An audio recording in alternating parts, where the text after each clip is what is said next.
Well, everybody, I want to welcome you to my channel. My name is Andrew Whitehead. The name of my channel is Making Two Murders. And if you haven't visited my channel before, I'd like you to take a moment and hit subscribe. We're going to have a bunch of content coming out and have some out already. Now, everybody tuning in today. We're going to have information later in the segment. We're going to have some guests, and it's going to be great. But I want to just cover for a second why we're here. And the reason why I'm here, first of all, I'm honored to be a host this year in this event. For those of you who don't know, I've only been doing this for about 6 months. So it's a very large online community involved with making a murderer.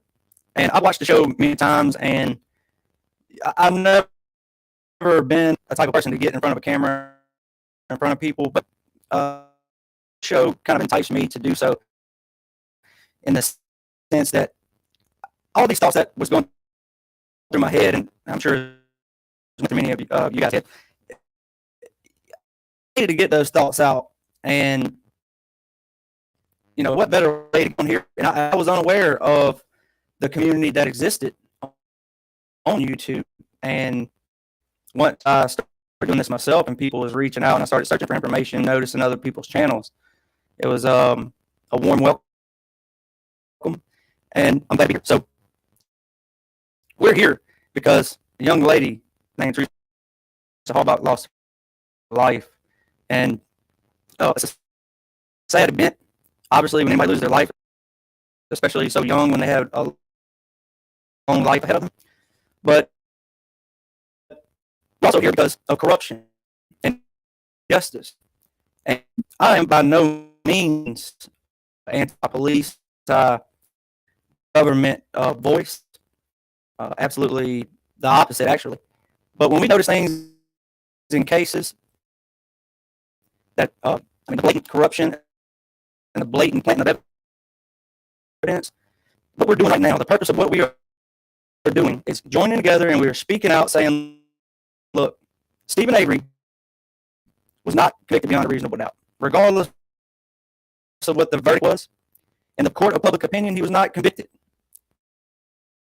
beyond a reasonable doubt, which means our justice system has failed Stephen Avery in this case and on multiple occasions, including his 1985 case.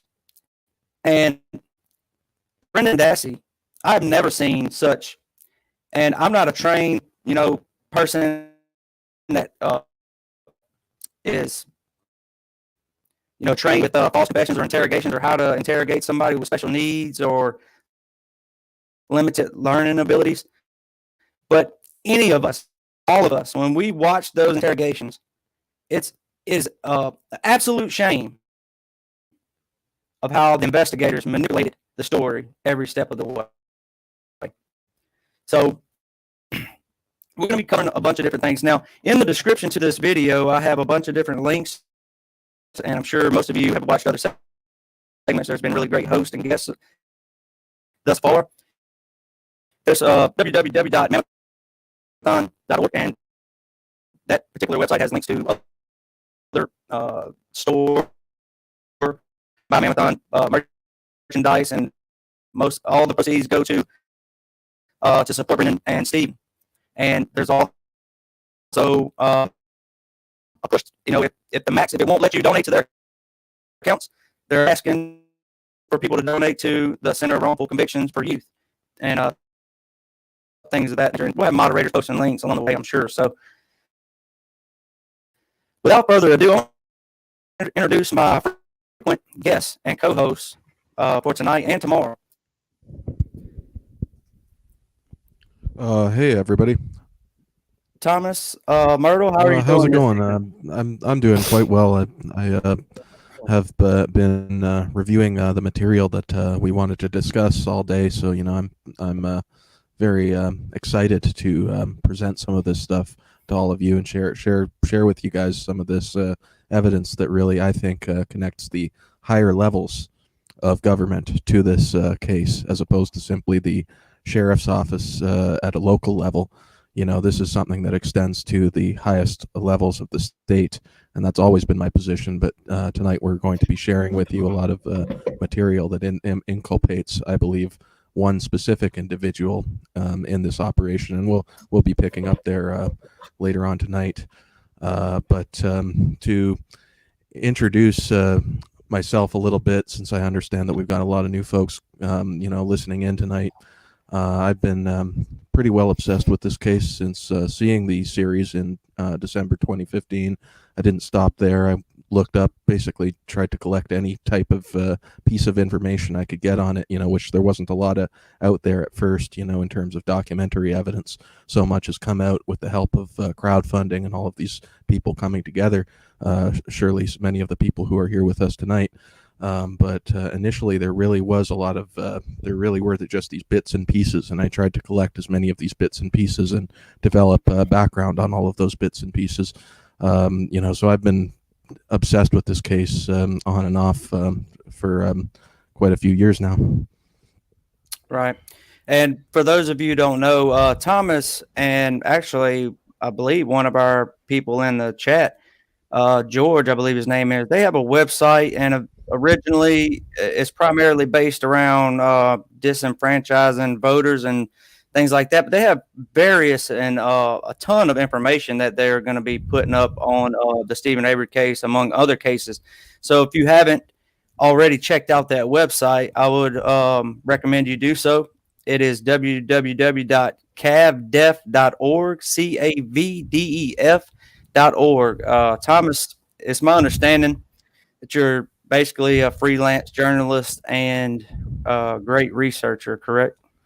I mean, something like that. I would call myself an armchair obsessoid. I mean, I just kind of like search out, whenever I kind of get interested in one of these cases, I try to find as much as I can about all of the characters involved at the background level, at the level of people who are central to the case, and try to develop information that would connect these different individuals and really try to find patterns in those connections, and try to that's one of my specialties, because I find that in cases like the Avery Dassey Halbach case and many other cases like it, I was discussing the West Memphis 3 case today a lot with somebody, and a lot of these different cases, they have these common characteristics of systemic corruption at a very systemic level, and that's what's always fascinated with.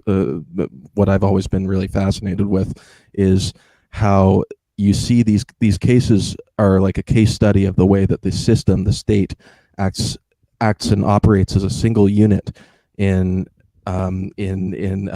its interactions with individuals. I think that the liberty of individuals, such as Stephen Avery for one, and Brendan Dassey, I think their liberty, it's difficult for their liberty to withstand the pressure of this type of systemic operation involving so many different agencies, involving the media.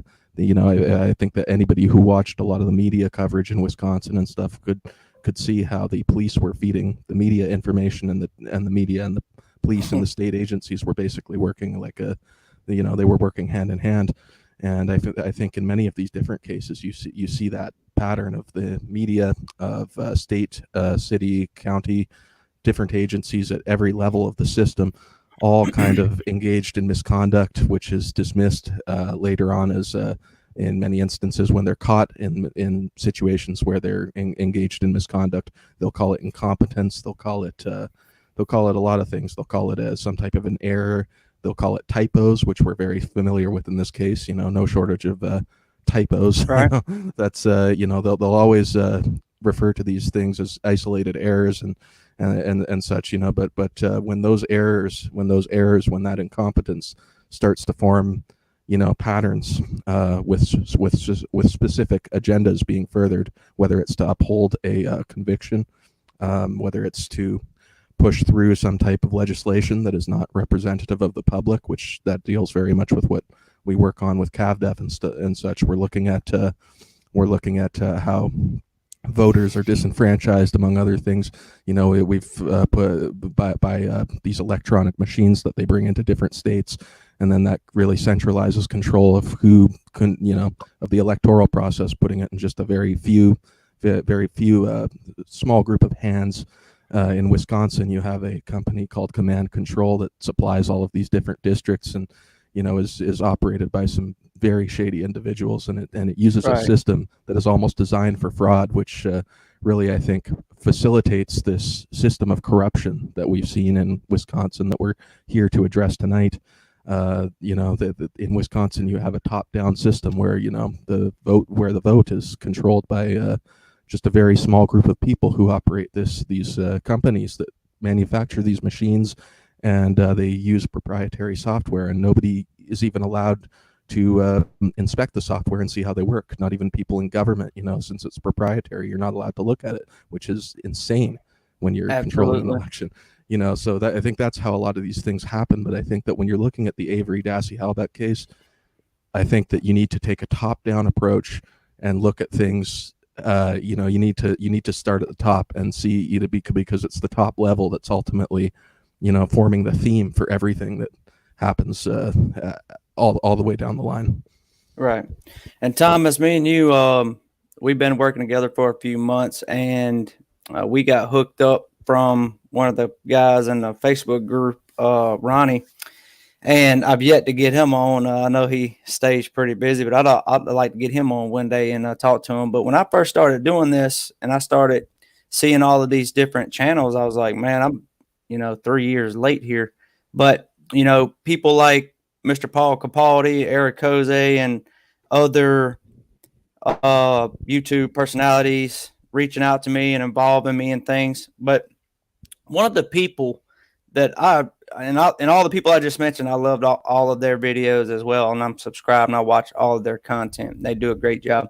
But one of the people that I really enjoy listening to, and almost everybody in the chat is going to feel the same way, is a guy named Alex, and his channel used to be called Fresh Start Monday, and now it's more recently called Primal Movement Podcast. But we're going to be joined now with Mr. Alex, and we're going to have some conversations with him. How are you doing, Mr. Alex? You doing okay today? Oh, yeah. How are you guys doing? I'm doing pretty good, man. Yeah. Pretty good. You've been making out good in the coronavirus? It definitely affects everybody's lives differently, and I personally work with people face-to-face with my own business, so I see more people afraid to be doing normal things, and obviously different places in the world are shut down, but it affects us all. It's crazy. Right. It's crazy. Our world's never seen something like this, and kind of feel like we're in prison in a way. But if you look at just like what we're going to talk about tonight, Stephen Avery, he's been in prison for how long, and Brendan, and we're just getting a tiny little taste of what they deal with forever. And yeah, this is like elementary school. It's what they're dealing with. Absolutely. That's interesting. I mean, I know recently you've been busy with some other content, but I've went back and watched a large portion of your videos, and you, right along with the other guys that I mentioned, I mean, y'all kind of been doing this, I guess, probably from the start. How long after Making a Murder came out did you start your channel? And I guess maybe because I noticed prior to Making a Murder, you was still doing different videos and various topics. But what possessed you to maybe cover this topic? When I first made a YouTube channel, I really didn't know what the heck I was doing. I just started making some workout stuff because I've been a personal trainer for almost 10 years now, and I just made things more geared towards health. And then I've always had a little more conspiratorial mind when it comes to like documentaries and like 48-hour mystery stuff, murder cases. So when I watch the Netflix thing, I think it is heavily biased, obviously. Right. But at the same time, I would love to see a documentary made in the opposition showing being biased in the other way, like showing this guy is really bad, because that way we'd be able to see, okay, what two stories that are both biased is the most compelling and makes the most sense. And making the videos, you know, I just made them just as a fan of all the shows. You know, it was like Right. it's a show you binge watch. So I was appalled. You know, I was like, how the heck are these guys locked up for this? Like, at least at the bare minimum, you should be able to get a new case for them. Right. Like that is not asking too much after how much this has been publicized.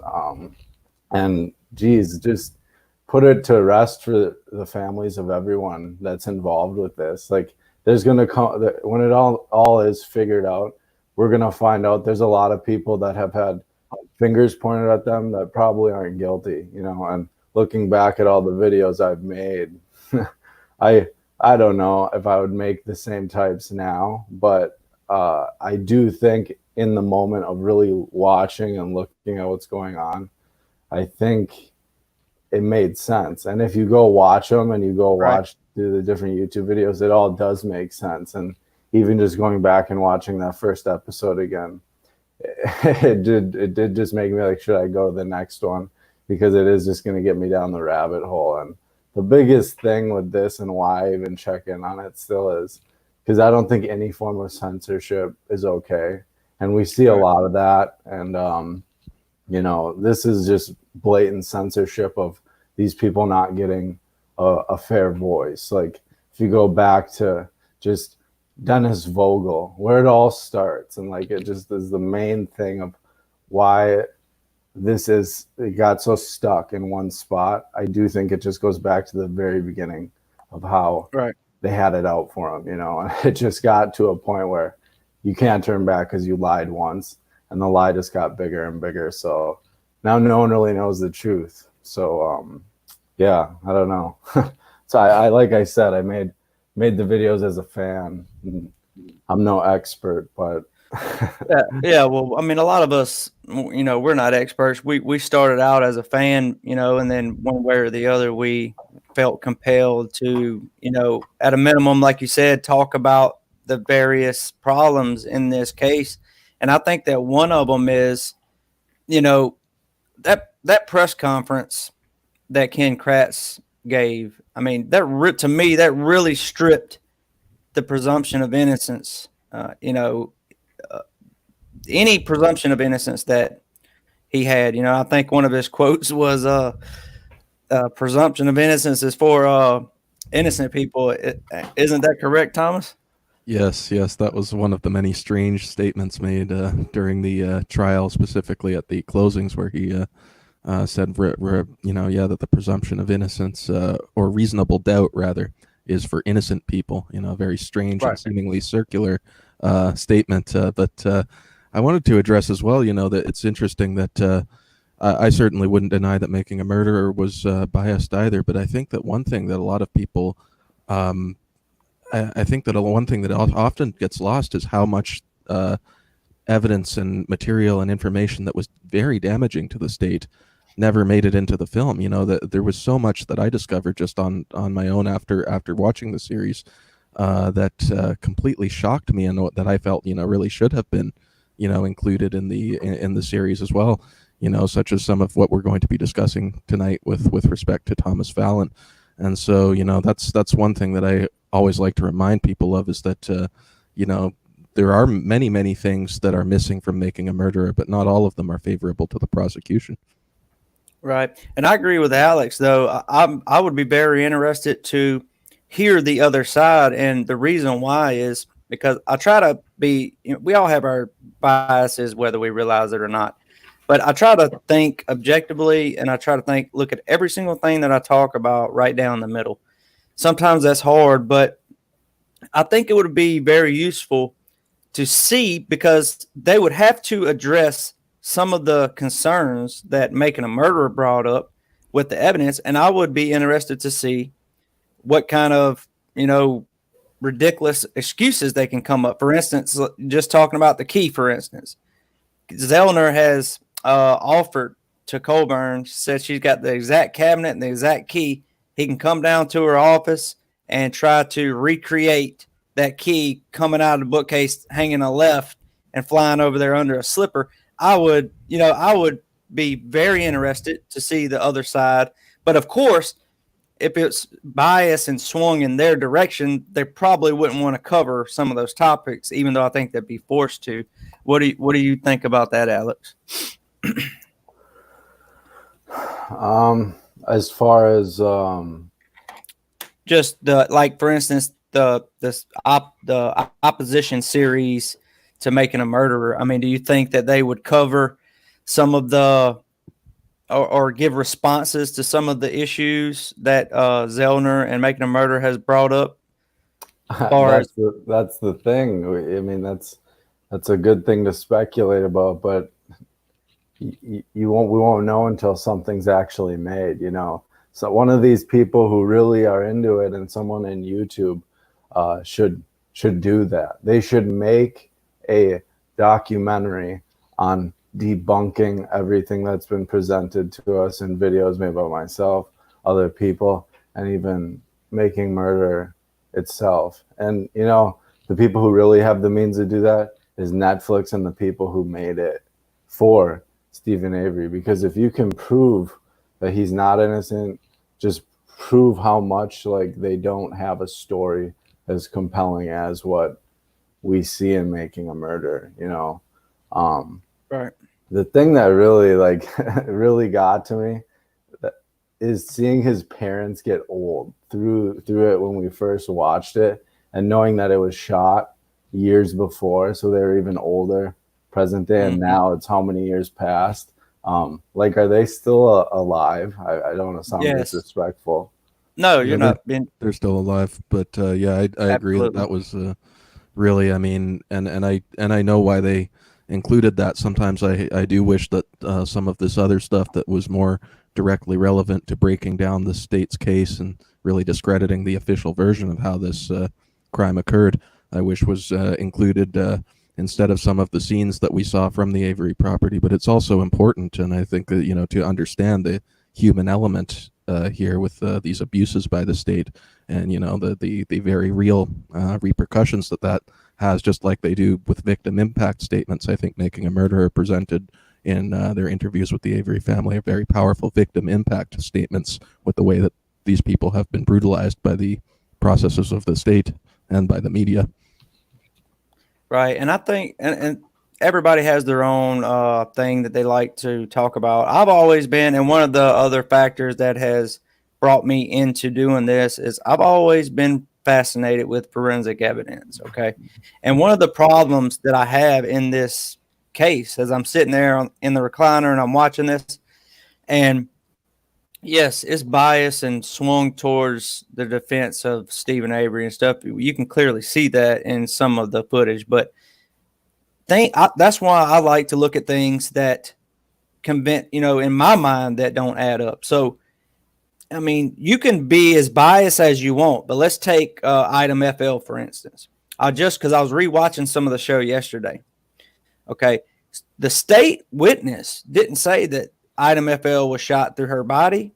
It didn't say it was shot through her arm. It didn't say it was shot through anything. The state witness, because Buting and Strain grilled him on this answer, he said that Item FL went through her skull.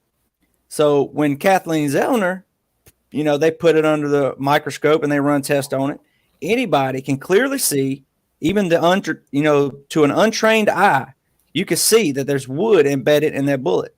Small red, paint fragments. We don't know it's paint, but you can clearly see small red fragments. So when I'm sitting there and I'm watching the show and you put that on the screen, just as a small example, it's like, well, hold on a second. And that's a problem I've had with this entire thing. How can you get up in front of a jury and lay out this narrative? Okay, because the state's narrative is always important, because that's what you have to debunk or disprove or prove that it didn't happen that way. So how can you give this narrative of this lady being stabbed in a bedroom, throat cut, all of these horrible, horrific things, but yet no physical evidence to back it up. You can't say that that bullet went through her head because it didn't. Okay, but that was your theory. Your witness on the stand said, I watched it yesterday, that bullet was shot through her head. No, it wasn't. And that's a problem I have, forensically. I don't understand. And that's my whole thing. He was not convicted beyond a reasonable doubt. And the information that we have where 7 of the jurors voted when it was first polled, they voted not guilty. And then all of a sudden you come out with a guilty charge for murder, but not guilty for mutilation of a corpse. I mean, it's a clear compromise, which is not supposed to happen. Well, there's so many aspects of the state's case that are just plainly scientifically impossible. I mean, we were talking before about the book case, and what I've never heard, and I've talked to people from the other side, I've never once heard a compelling explanation for why those coins that you see are in the exact same spots, both before and after the key was discovered. And that's one of the multitude of issues that Making a Murderer never highlighted, even though they do play a clip of Andrew Colburn perjuring himself. I think it's clear that he did perjure himself when he said that I will be the first to admit I handled it rather roughly, twisting it, shaking it, pulling it, and of course, when you look at the contents on the surface of the bookcase, that's just plainly not true. And the closest anyone has come to coming up with forwarding an explanation for why that would be is Dan O'Donnell, who was hosting a kind of a debunking Making a Murderer podcast. He's a Wisconsin radio guy. I think he does sports radio, and he was hosting it with, I believe, some other individual who was in Wisconsin's media establishment, and they were doing this debunking Making a Murderer. And Dan O'Donnell said in an AMA on Reddit, he said that he would have assumed that Colburn simply picked the coins up and put them back in their appropriate places because your natural inclination when you drop something or spill something is to pick it up. I don't. Is anyone else having difficulty, picturing? First of all, you saw the pictures after they searched the place; it was, torn apart. Is anybody picturing a police officer just carefully picking up coins and making sure to put them in the? It's insane. Alex, you know as well as I do, Alex. Okay. You know as well as I do, they have disdain for Stephen Avery. Now, they searched his trailer, I want to say 5 or 6 times. Now, let me ask you a question. When CSI, law enforcement, Calumet, Manitowoc, whoever the heck is going in there throughout these various searches, do you think for 1 second that they're going to go in there and be very delicate with all of Stephen Avery's belongings? Hell no, it's not going to happen. They're going in there and they're going to rough up some stuff. I want to say they cut some couch cushions and stuff in somebody's trailer. Maybe somebody in the comment section can help me with that. But you're not going to convince me that law enforcement, especially as bad as they wanted to catch Stephen Avery, because they focused on him from the get-go. There was no other suspects. Stephen Avery, do we have Stephen Avery in custody yet? Okay. Stephen Avery was going to go down for this. You're not going to tell me that they went in that trailer that many times and didn't find that key if it had been there. That key was clearly planted, and I think Kratz even suggested to that fact, well, so what if it was? Just put that to the side, look at all this other evidence. What piece of evidence, and maybe it was that, what piece of evidence or thing in the show really was like, took you back for a second when going through this? Is there a specific piece of evidence or just a whole thing in general? If I was just to pick one thing, I would just want to see a list of all the conclusive evidence, like facts, like the remains. That's such a big question for me still. The bones, the woman who decided it was the bones. I made a brief video about that. I'm sure there's tons of stuff on it somewhere. I can't remember the doctor's name, but her name was Leslie something. There was a case similar. Leslie Eisenberg. Yeah. Eisenberg, yeah. That whole situation, like that's enough for me to be like, okay, like it needs to be taken a deeper look at. But everything piling up, even Brendan's like intelligence and how he was abused, like Right. in those interrogations. Like that's pretty bad. And it's like it's on video.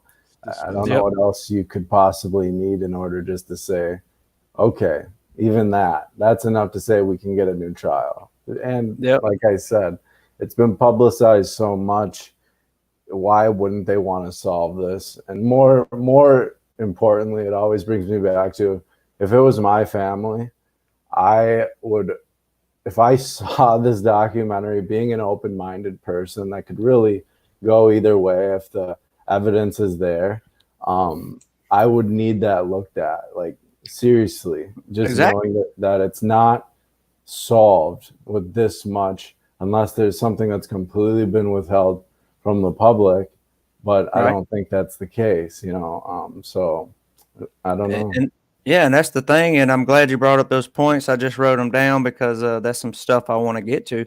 But if somebody murdered one of your family members, yes, you're going to want justice. And yes, you're going to want, the police to do all of the things they need to do to find the right person. But let's take the Penny Bernstein case, for example. And we're not going to go into the details. Everybody knows what happened in that case. And hopefully everybody knows at this point that's watching. But she was coerced in a sense to believe that her attacker was Stephen Avery. Even though that he didn't fit the description, he didn't have blue eyes, he wasn't the same height, the hair was different, all of these various things. So, I mean, you want to find the right person that did it, and we're not talking bad about anybody. And like Alex said, you want to find out who did this to your loved one. You want the right person to go down. I mean, look, for instance, Gregory Allen. He was not looked at like he should have been. He was not locked up like he should have been. And he went on to assault more women. So if not only to have justice for your loved one, you want to get the right person so more people aren't suffering. Alex just brought up the burn pile. And later on, there's some things that we're going to talk about, but I'm never going to pass up an opportunity to talk about the burn pile, because to me, that's another thing that just absolutely blows my mind. I mean, Go ahead. It's just plainly, I mean, that was one of the first things that really bothered me as well. And I remember how some people were suggesting that was the most compelling evidence. But meanwhile, I was mystified by the fact that they were 3 days into the search, and these cremains, and some of which were, according to Jost, were rather sizable, but rather large bones, which appear nowhere in the photos, or any videos or imagery of any type whatsoever. They didn't document these larger bones that Jost claims he saw. But just to bring it in, to summarize it, is that 3 days into the search, they find all of these cremains supposedly in plain view. And when trying to explain why they wouldn't have found that earlier, I believe that they suggested that Bear, Stephen Avery's dog, was vicious. I think vicious was the word that Kratz used, and intimidated some of the other law enforcement that was there. But then, of course, in the recent video that was released showing the trailer walkthrough, we actually see Bear, and he doesn't appear to be causing any type of interference at all with law enforcement on scene. So that's starting to look like just yet another. I'm not a dog. I'm not a dog. Yeah, I'm not a dog whisperer, but in those photos, I don't see an aggressive stance from Bear. I don't see the tail down in between the legs. He's not showing any teeth. He looks like he, is just chilling. So, but we're talking about hundreds or 50 law enforcement officers that's around that place. I mean, you telling me somebody couldn't subdue, in a sense, the dog or distract them with some food or something so you could take a look? No, it's absolutely bull crap. And it's ridiculous. Yeah, the burn pile just absolutely, it kills me. And one of the reasons why is I talked to a forensic anthropologist about this, and I showed him the pictures. I said, do you think a body can be burned completely like this on an open pit? And he said you could do it, but you're going to have constant fuel. Okay. And they alluded to this also in the show. You're going to have constant fuel, the tires and branches, etc. And in an open pit like that, it's going to take around 6 hours, best case. So you have people coming in and out of Miss Barb's trailer, and you have, I think if I remember correctly, the wind was blowing towards his parents' house that night. You have a body burning, and they even asked Brendan, and the first time he said no, he didn't recognize, there was no bad smells. And then when they pressured him and told him they weren't going to accept that answer, then he's like, yeah, it smelled kind of bad or whatever. There's no smell. There's no reported smells because to my understanding, it's a very distinctive smell when a body's burning. And I could imagine how horrible it is. Now, you could argue whether or not the smell of the tires burning would mask it, but I highly doubt it. What do you think? Because I've actually watched one of your videos, Alex, where you kind of talked about the burning pile and the lack of ash that was there, and there's no smell. The soil would permeate that smell, to my understanding. I mean, personally, when I burn bodies of the people I kill, it takes a lot. So, no, I think they can't make Stephen Avery out to be some like just idiot compulsive killer, but also have the cleanup skills of Dexter. It just the bones never really made sense, and just seeing how it was found in two different locations. Again, it just every route you go to on this tree. It just is a blatant thing, just being like, geez, that's crazy. That doesn't make much sense. And there's nothing really opposing you saying, why is it like that? Besides just saying, he's guilty, he did it. We can change the story whatever way we want. And the coroner, her being so suppressed is something I remember being so shocking. Sorry, it's been a while since I really watched it. Also, hearing you guys talk, when I hear names, it kind of makes me remember everything I read. But the coroner was definitely something that was suspicious, and that just ties into the bones and the ash pile of like her. Why wouldn't she be able to like look throughout the whole investigation from the very start? Absolutely. Well, here's the thing. Here's the thing, suspicious. and I'm gonna let you follow up with this, Thomas. But here's the thing: they can't let her look because there's nothing there. Okay, so if there was something there, you would. Now, the forensic anthropologist I spoke to, I just straight up come out and ask him. I said, "Explain to me how you process a crime scene, even if the bones were a foot or 2 foot under the dirt or whatever." And he explained it to me. Nowhere in that explanation was there a use of a bobcat. No, because that's what they used to dig up the whole burn pile. They didn't, go through there with sieves and sieve all the dirt and collect the bones that way and document, photograph each bone, label it right there on the chart. No, they didn't do none of that. They got a bobcat. They went in there, scooped it up, brought it over there to Bubba, standing there with a shovel. And there is no photos. There's bones scattered all over this place on Manitowoc's property, in the hunting quarry, the hunting lease, all of these, there's bones spread everywhere. And the reason why they can't bring the coroner is because she might not play ball. But yet, it's so much of a conflict of interest that you can't have the coroner there, but you can have people that were named in Avery's lawsuit on the property, right? So the officers and all of these people, they're allowed to be on the property when they're not supposed to be and shouldn't be. But yet the coroner can't. And I think it has something to do with her integrity. I think that they thought she wasn't going to play ball with what they was trying to do. And that's why she was, prevented from coming out there. What do you think, Thomas? Oh, I agree entirely. And I think that one of the arguments that I've seen made as to why, as to justifying barring her from the scene, the argument that's often made is that as an official of Manitowoc County, that it would have been a conflict of interest, and they tried to create this illusory distinction between the Manitowoc County coroner and the Manitowoc County Sheriff's Office. No, they're the same entity. They're the same entity. It's Manitowoc County. It's the same, and so that's just one of many instances in which you see individuals on the other side of this trying to misrepresent facts.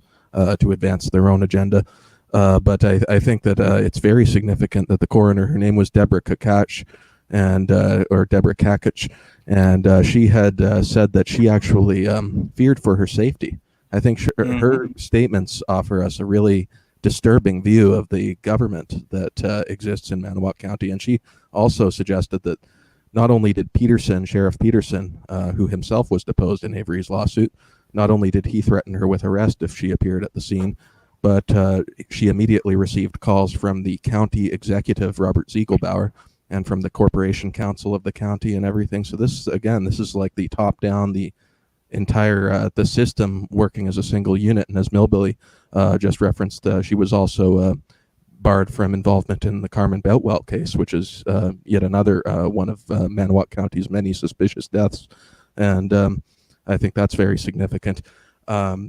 She had when she was not called to the scene, another argument that's commonly used to justify that is this statement that that Calumet had somebody go instead, but that's actually a blatant lie.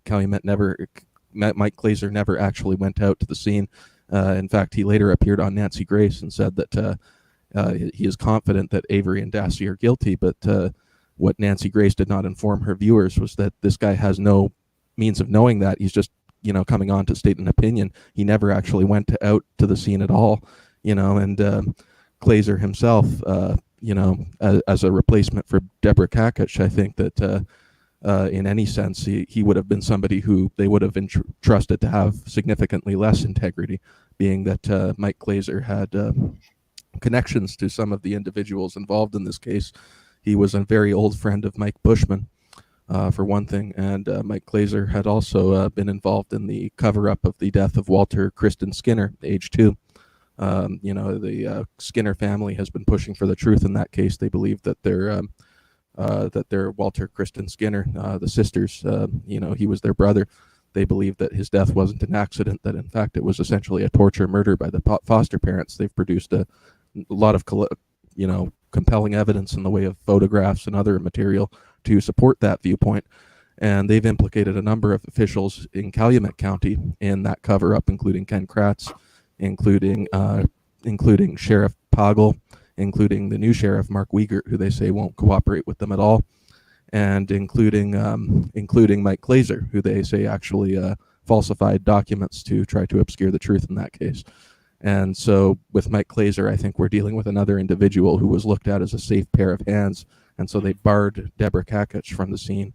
And, we're going to bring in Mike Glazer, but apparently neglected to even do that.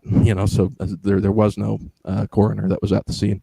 So what I wanted to bring up as well, just to close off on that, is my general theme in analyzing this case is that I look at it from the top down, and you can see how the whole system unified closed ranks to not just bar Deborah Kakach from the scene, but to also prevent her from testifying. I mean, Judge Willis, in one of his many questionable decisions, just agreed with Norm Gahn that there was no relevance to this. I think that the coroner indicating that she was threatened and intimidated by Manawa County officials, I think that's very relevant to the possibility of misconduct in this case by those same officials. So, right. Well, Alex, another piece of evidence I'd like to get your opinion on, and then you can let me know whenever I'm not sure how much time you'll be able to give us, but another piece of evidence that is one of the most intriguing to a lot of people out there, and you have tons of different theories, is the RAV4. Probably one of the most important pieces of evidence in this case. Now, I don't want to get into every single detail, but I'd like to get your opinion on, I'm sure you heard the debate, if it's the right color, if it's her RAV. I mean, what are your thoughts on the RAV4? Just anything and everything, the DNA on the hood latch, and we'll go from there. Yeah, that the DNA and just how the RAV4 has been handled. And obviously, at this point, if it was looked at, it wouldn't matter. Like that thing's got to be so contaminated, right? I mean, that right. Doesn't make a difference. But That I saw that one picture of the color looking actually much different, and that kind of blew my mind. I don't know if that's accurate. Like, is that something that's real? Which one? The one with her standing by it, or the one that they found on the property? I've seen just a couple comparisons. I don't know who put those pictures out or where they're even from, but it just shows the car that was actually found in another picture of her standing next to it, I think.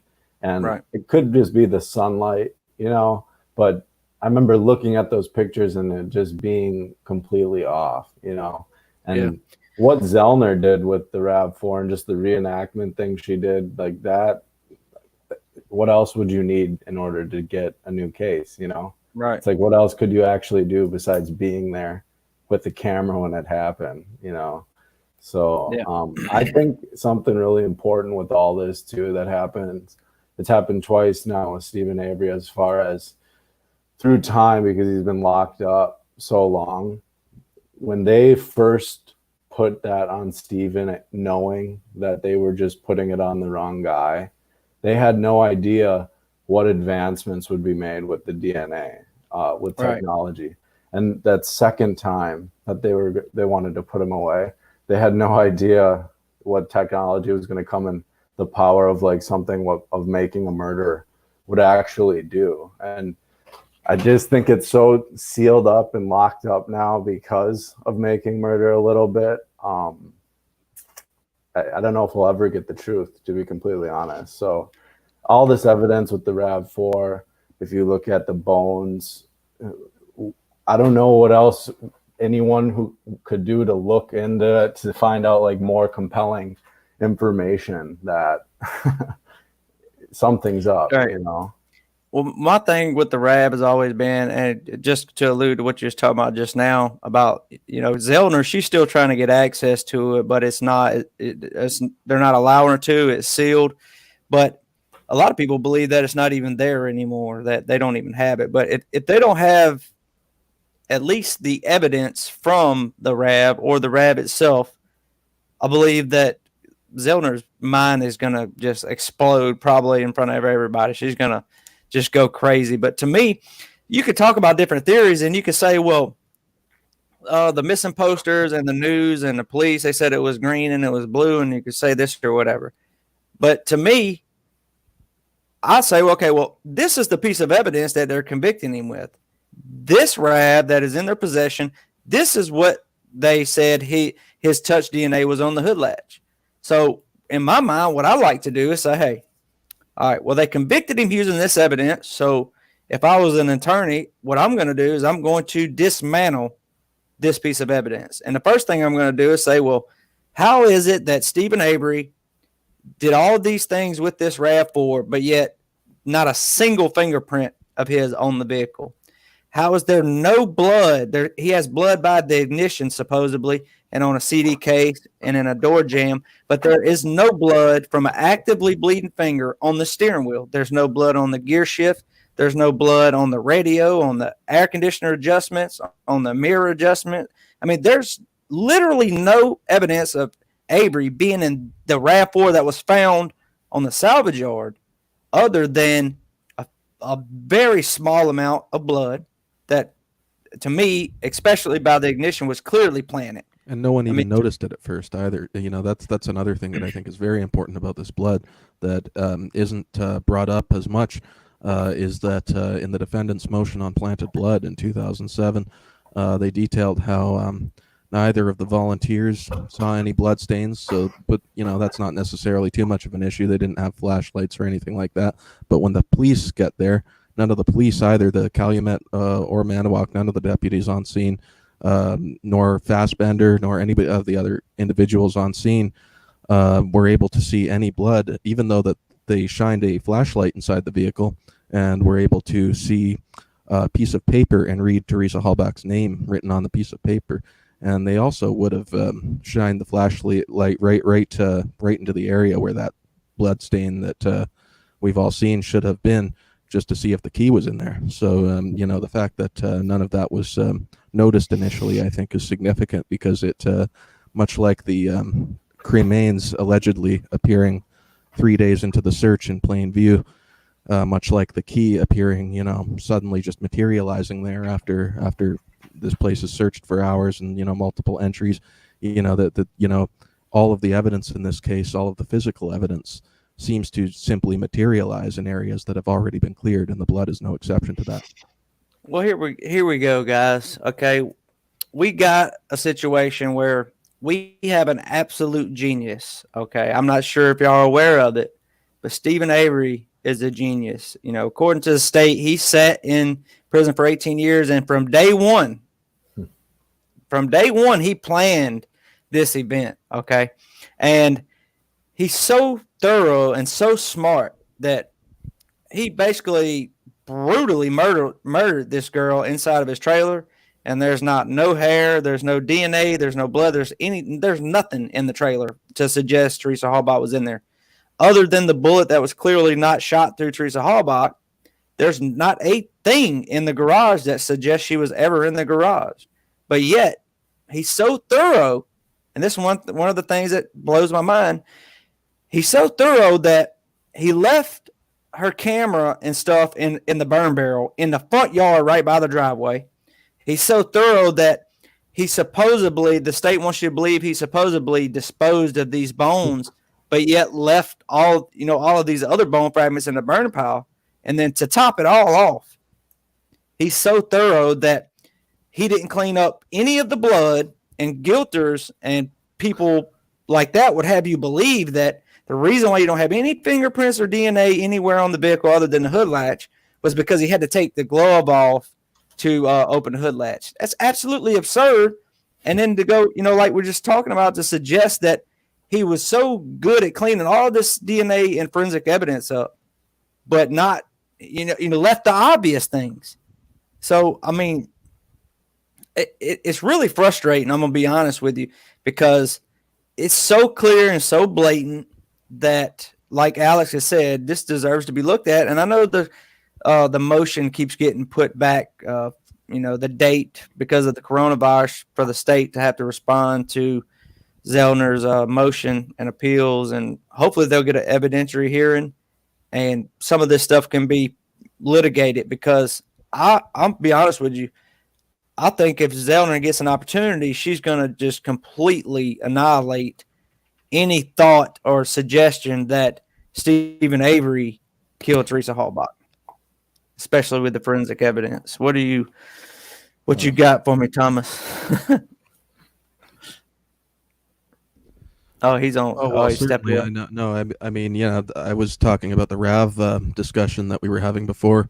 I haven't come to any firm conclusions on that either. I do have my suspicions. I've seen compelling arguments made from both ends of it. We were on with Billy a little while ago, and he was pointing out some rather damning discrepancies between photographs of the RAV at different times when it's in different places and stuff, whether it's in the custody of different agencies or different points of this investigation.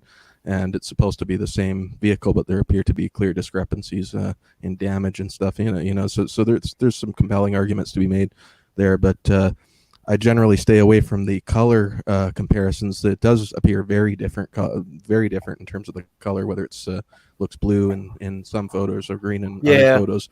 But when you look at actually accounts of the vehicle from Karen Halbach or from the Wisconsin Department of Transportation, numerous people who saw it. In fact, it's everyone with the exception of Stephen Schmitz said that it was dark green before its official discovery at the auto salvage yard. So that I think should be an area that's looked into. I've also heard compelling arguments in the other direction by Henberry and others who are very convinced that it's the same vehicle.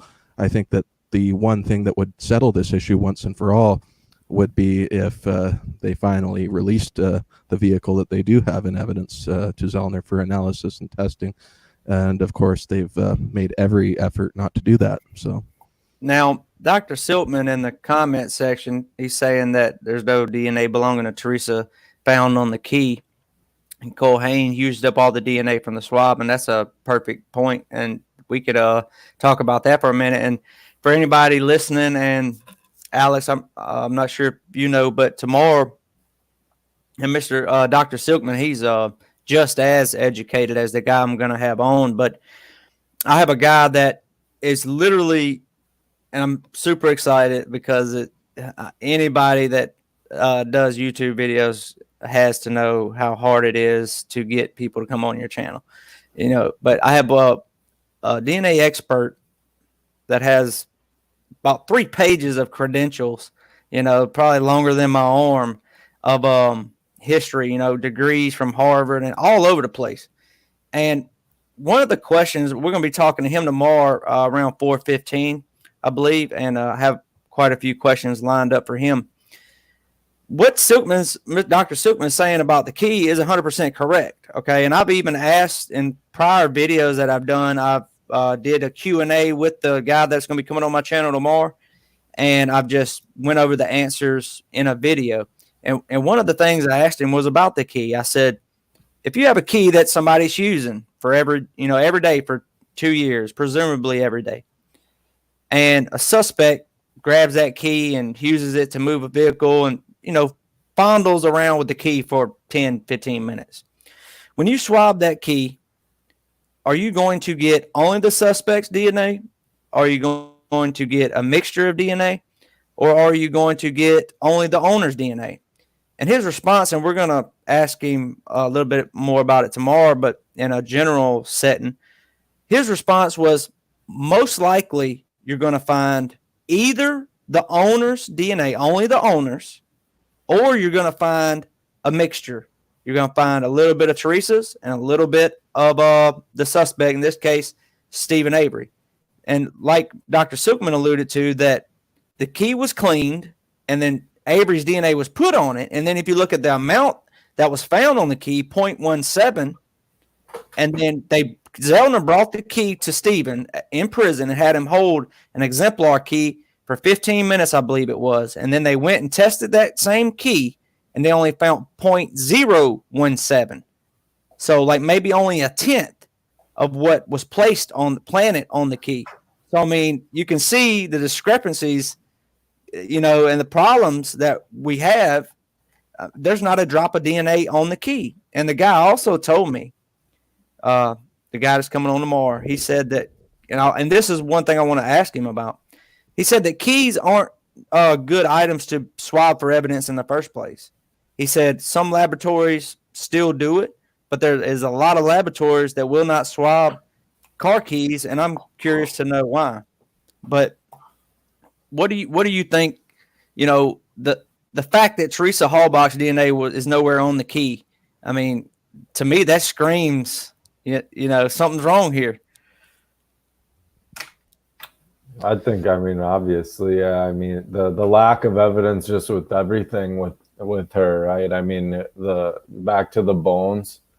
I can't remember. Maybe but just what is the evidence of that it was her bone? Okay, DNA. well, the state says that they found a small piece of tissue on, I think it was from a shin bone that was found in the burn pit, and they tested it, and they was only able to match 7 out of, I forget if it's 13 or 16 loci or whatever it's called, and they was only able to match 7 of those.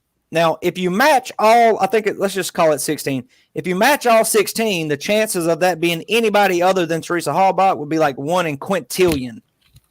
Okay, so like if you match all 16, guess what? It's her. Well, they match 7. So anytime you only match 7 or a lower number than every location on the DNA strand, then what you have is fallout or whatever they call it, but your statistics drop. So instead of 1 in quintillion, now it's 1 in a billion. So what the state said that these bones there's only a 1 in a 1 billion chance that these bones are anybody else other than Teresa Hallbach. So that's what the state is saying. That is their evidence to claim that those bones, and they also had somebody reconstruct one of the tooth fragments supposedly found in the burn pit, and then the odontologist supposedly said that yes, this is one of her teeth. How you do that, I wouldn't be able to tell you, from one tooth. And I'm sure most of y'all been watching the Innocent Files. I mean, let's not even get going down that road. You know what I'm saying? So, Even is that Teresa odontologist. Hallbach's bones? We don't. I guess it's up to your opinion. So the shin bone and the tooth is that That's those are the two things?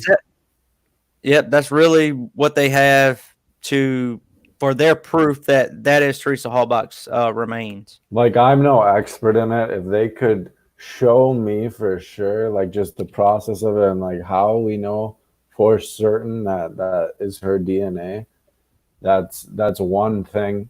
Like we were talking about a documentary in the other way. That's something that could go against Stephen if the bones were there, but still the two different placements or however many different places the bones were found, and back to Stephen being who Stephen was, it wouldn't be done the way that it was described, even from the murder itself. Like how you explained early on in this, how it was like just some horrible like scene of like her getting mutilated, and there's no DNA in his room or anything like that.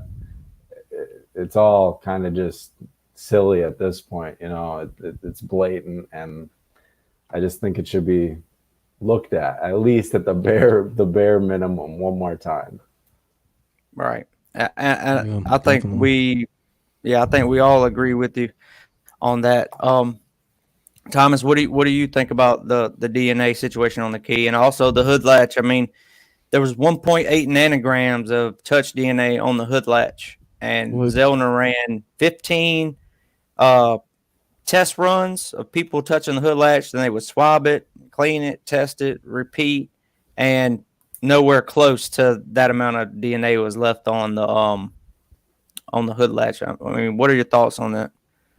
I mean, that's just it. I really like the approach that is being taken with just using scientific experiments that really when they're broken down, we all understand when one thing is compared to another. You do tests and you see what should happen, and then you compare it to what really did happen or what was purported to have happened, and you can kind of really discredit these elements of the state's case in a way that is demonstrable, in a way that is right in front of that with both the key and the hood latch, that they just did experiments that really showed what would have happened, and inexplicably that is not reflected in the official version of the event. And also they came up with plausible means by which these things could have been done and could have been fabricated. And then and of course in the case of the key,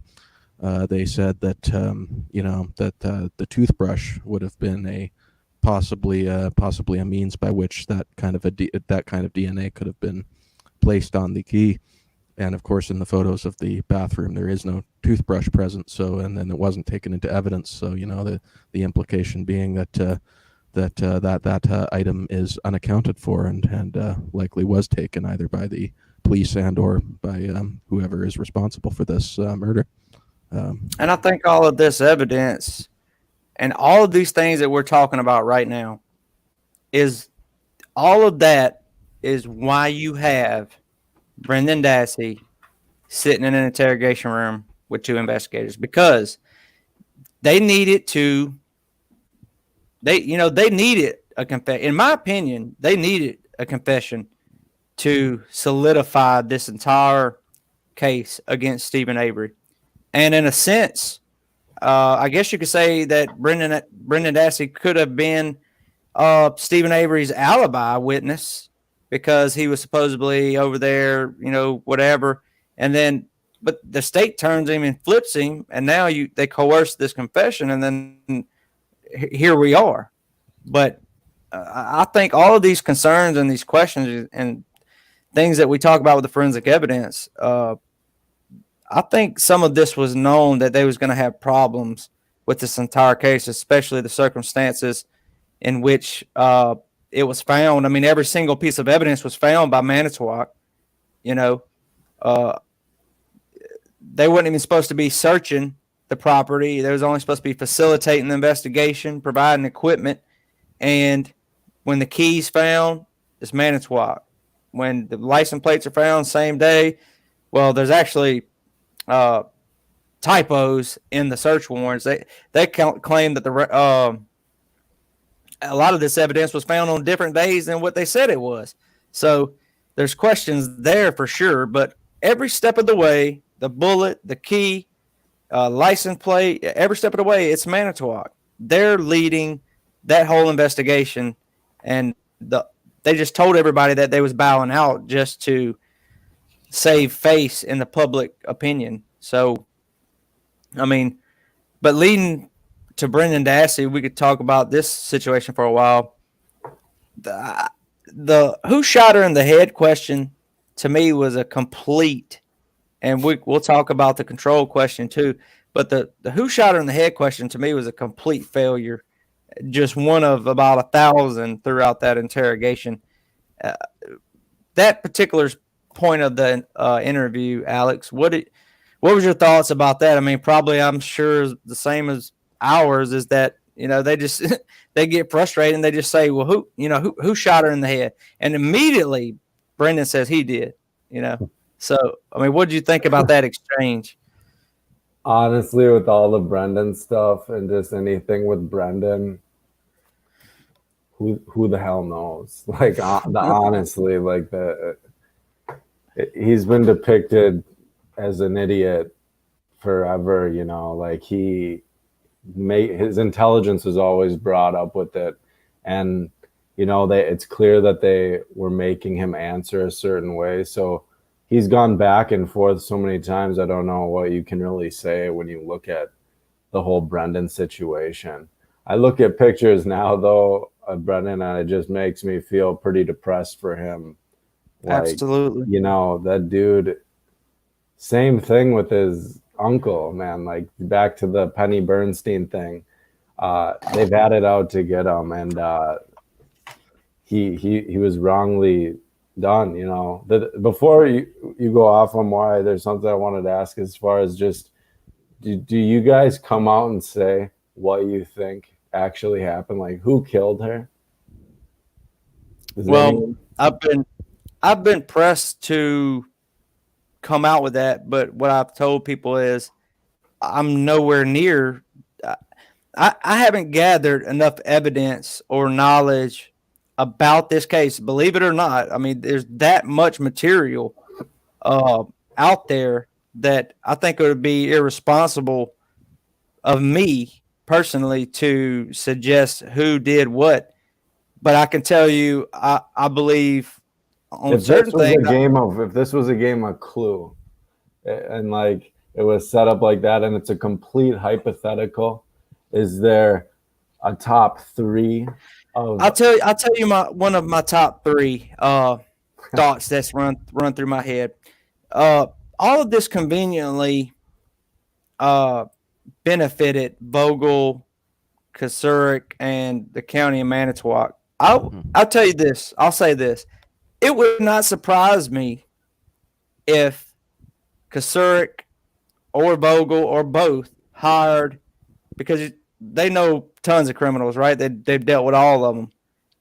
I wouldn't be surprised if they hired somebody to accomplish this.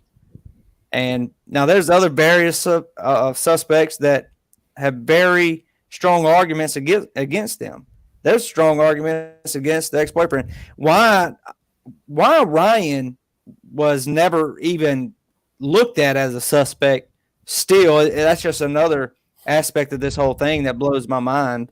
And instead he's deputized, he's made a part of the investigation, basically. He's involved. He interjects himself into it. I mean, I think it's the next day he moves in, right, Thomas? I mean, yeah. He moves in. And that's not me. Again, that's not me trying to inculpate him in the crime either, and nor am I inculpating any of the known suspects. I do have a theory as to what happened, and I believe I went into it. I believe that the stage was set. I believe that similarly to Andrew, that this did probably come from the top.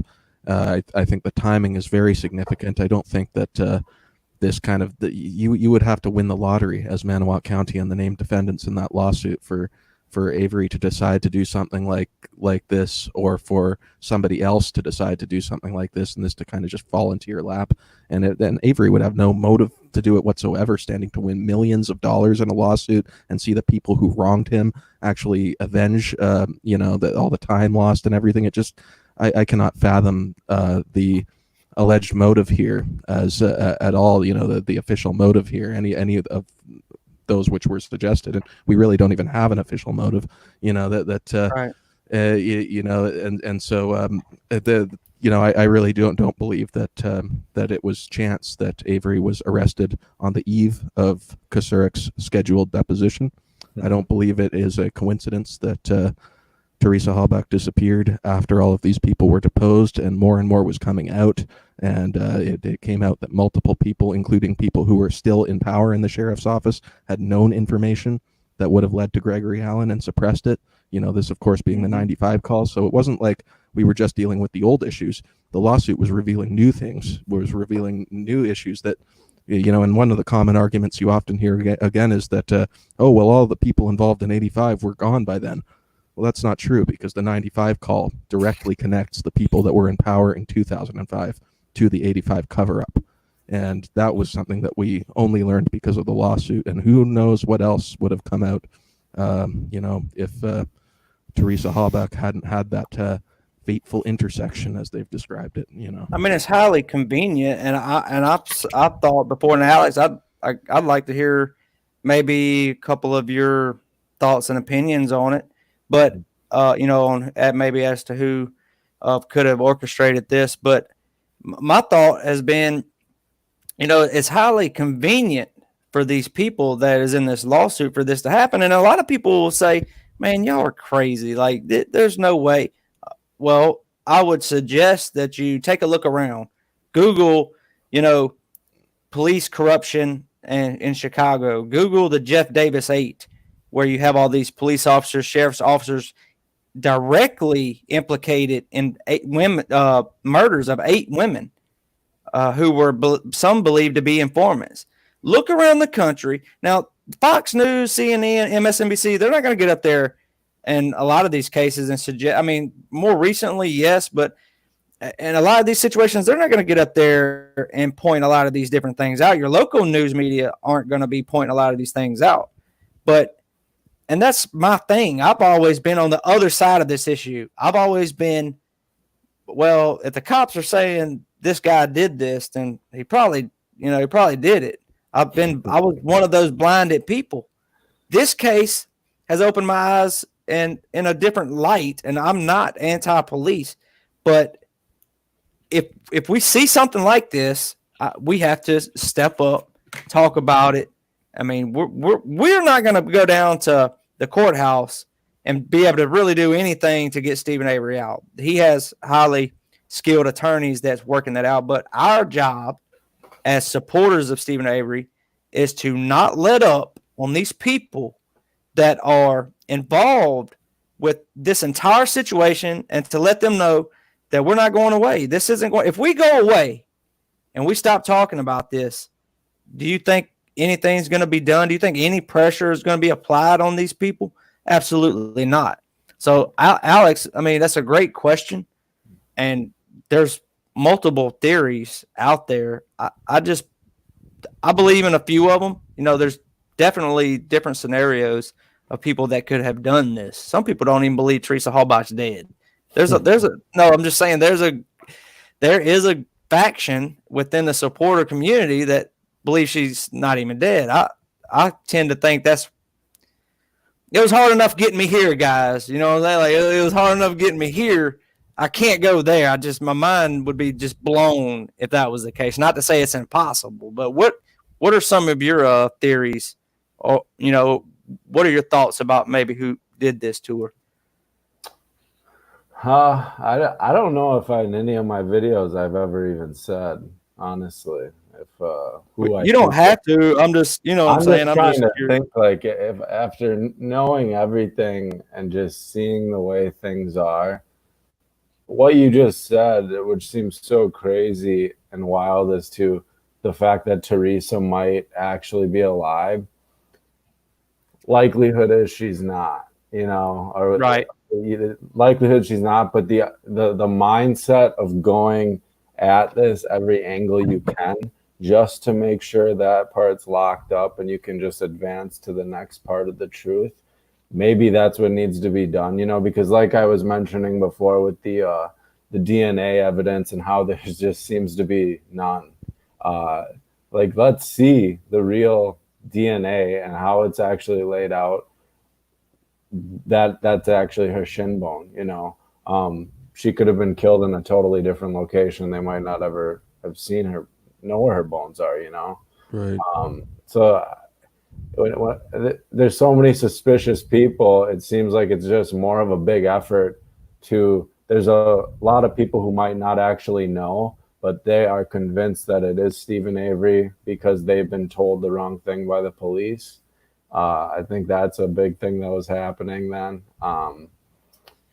I couldn't tell. I couldn't honestly, if I had to put my money on one person right now, I don't think I could. I think everything that all these people who research videos and do things bring up, these questions, once they're all answered, which it shouldn't be that hard to answer them with the technology we have now today, and just getting it all laid out on the table again. I think a lot of people would be surprised, especially the people that just from day one said, Steven's a murderer, Brendan's a murderer. That's what blows my mind more than anything, is how people are so close-minded about just someone being innocent or guilty when they really don't know how deep it goes. Like, people like everyone here that's been speaking and everyone I see in the comments, they're so involved with this, and it's crazy that everyone's so involved for this for a complete stranger. But it's because it's such a disgusting display of injustice on just human beings. It makes people make videos and be compelled to do things. And I saw a comment in here, Cindy something said, I lost the ambition to make the videos. And it's not that I lost the ambition to make the videos necessarily, but going through so many different conspiracy theories and really looking deep into just what's going on in the world. This Stephen Avery case, like I mentioned this to Andrew before earlier today, and just how this Stephen Avery case is such a little micro example of how big of a scale, how the injustice is just for people and censorship, even on YouTube and stuff like this. I mean, it's crazy. And if people are in extreme power, they can put whatever they want down the chain. And it's the same thing with the Stephen Avery case. That small town had some powerful people in law enforcement, and they all seem to be friends. Even back to Judy Dvorak or whatever her name was, and how she was good friends with Sandra Morris. And then Judy Dvorak went to the hospital to Penny Bernstein. And it's known that Penny Bernstein couldn't even see out of her eyes, and she couldn't sign it. She said she couldn't sign the paper because her blurred vision. And Judy Dvorak, if everyone goes back and looks, it's just so blatant that she just was pushing. It was Stephen Avery. She actually said sign the document anyhow. It's colossally disrespectful to the victim in the assault. Right? Yeah. So crazy. And I absolutely agree with you. That this is like a case study of how the system works. That's what really drew me to this case to begin with. After I learned about it, and it's like watching all of these things that you read about, all of these different strains of corruption. You're just watching it all happen in real time and happen to two people, and these are two real people, and these are people who are going to that they're deprived of their freedom forever. And you see how it's happening, and you see that it's wrong. You see Brendan Dassey being railroaded by his own defense team, and it just makes you it's so despicable on every level that absolutely. I think that this case, to look at it optimistically, we can use it as a vehicle for educating people about these things, and really help not only Stephen and Brendan, but so many other people in these types of situations, just by putting the word out that this stuff really happens. And, that's, I think, the most important thing, is that we've got to get the word out and get the truth out. Right. Yeah. Absolutely. And it's interesting you bring up his attorney, Lynn, just can't. Yeah, I Scumbag. can't even say it. You try to get the hashtag started. Better call Lynn, right? Oh yeah, yeah. I mean, he's certainly somebody who I think many of us love to hate.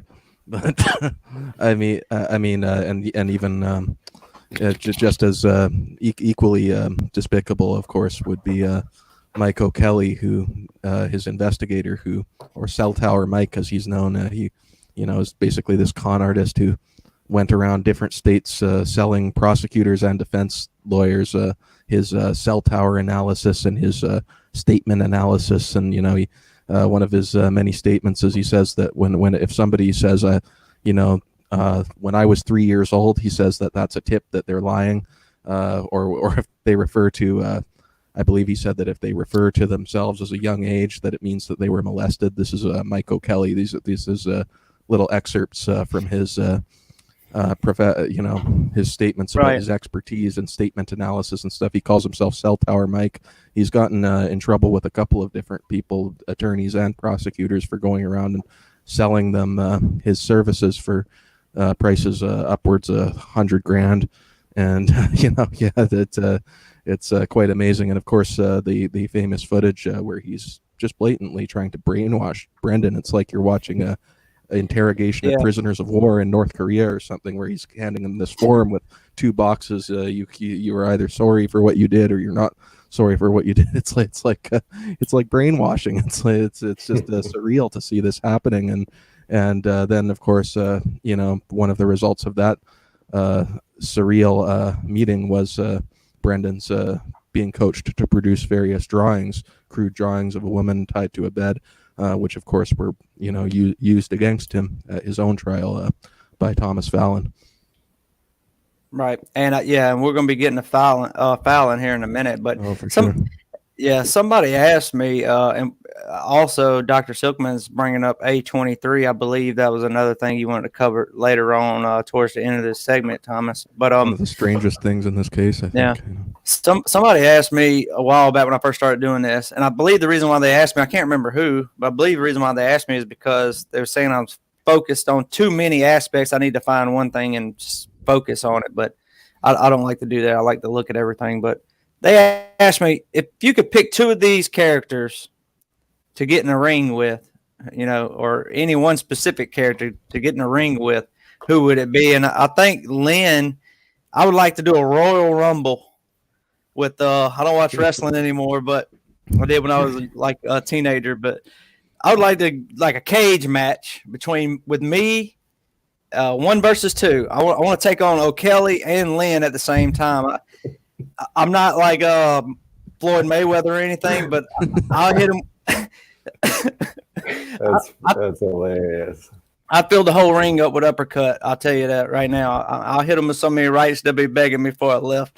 But I mean, O'Kelly and Lynn, they turned my stomach. Brendan, every time he tried to refuse to admit to him.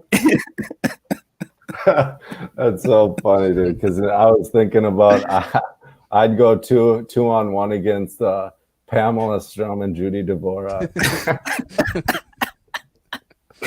Well, Thomas, since we're on it, don't hit women. Absolutely, we don't hit women. But just for the fun of it, Thomas, who are you taking on? I'll go 1-on-1 with Fallon, which I'm doing tonight, I suppose. Absolutely. I'd actually go 1-on-1 with both my hands tied behind my back against Ken Kratz. I would take him out.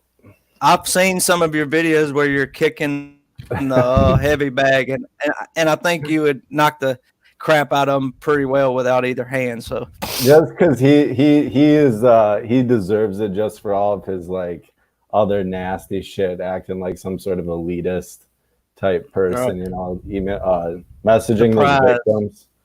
Yeah, that's bad. It really is just raging. Brendan, with O'Kelly, Brendan, that whole thing really, it really aggravated me. It pissed me off because Brendan, he's saying, look, because the more he goes through this process, he's getting a little better and better. It's been like, well, wait a minute, I didn't do nothing. I'm not admitting to this. But he's every time he resists or he says no to O'Kelly, he will not accept that response. So Kelly is there to get O'Kelly's version of events, and Fassbender and Uyghur, he's there to get that story, out on paper with drawings and everything. And he absolutely will not let Brendan resist to any questioning. And if you compile all of the interviews from Brendan with O'Kelly's exchange, I'd love to see that entire thing, not just clips. But if you compile all that information, that is absurd. I don't understand. No, Stephen, they planted a lot of evidence. They planted a lot of physical evidence on Stephen, but Brendan, it's an absolute shame that the Seventh Circuit, shot him down when it went before the full panel and then to go even further, him not being granted clemency and these other things, and they're still working on that. But Brendan Dassey, there is no physical evidence, tying him to this case. And I'm going to be honest with you. The attorneys he had in his trial, to me, I thought it was a legal miracle the way they prepped Brendan Dassey to get on the stand. And I'm not saying they have to prep him because he needs to lie. No. But again, you have Fallon over here, which we're about to get into. He's trying to trick up. He's trying to make him slip up and say something that's going to damage himself. And Brendan stays strong throughout that whole thing.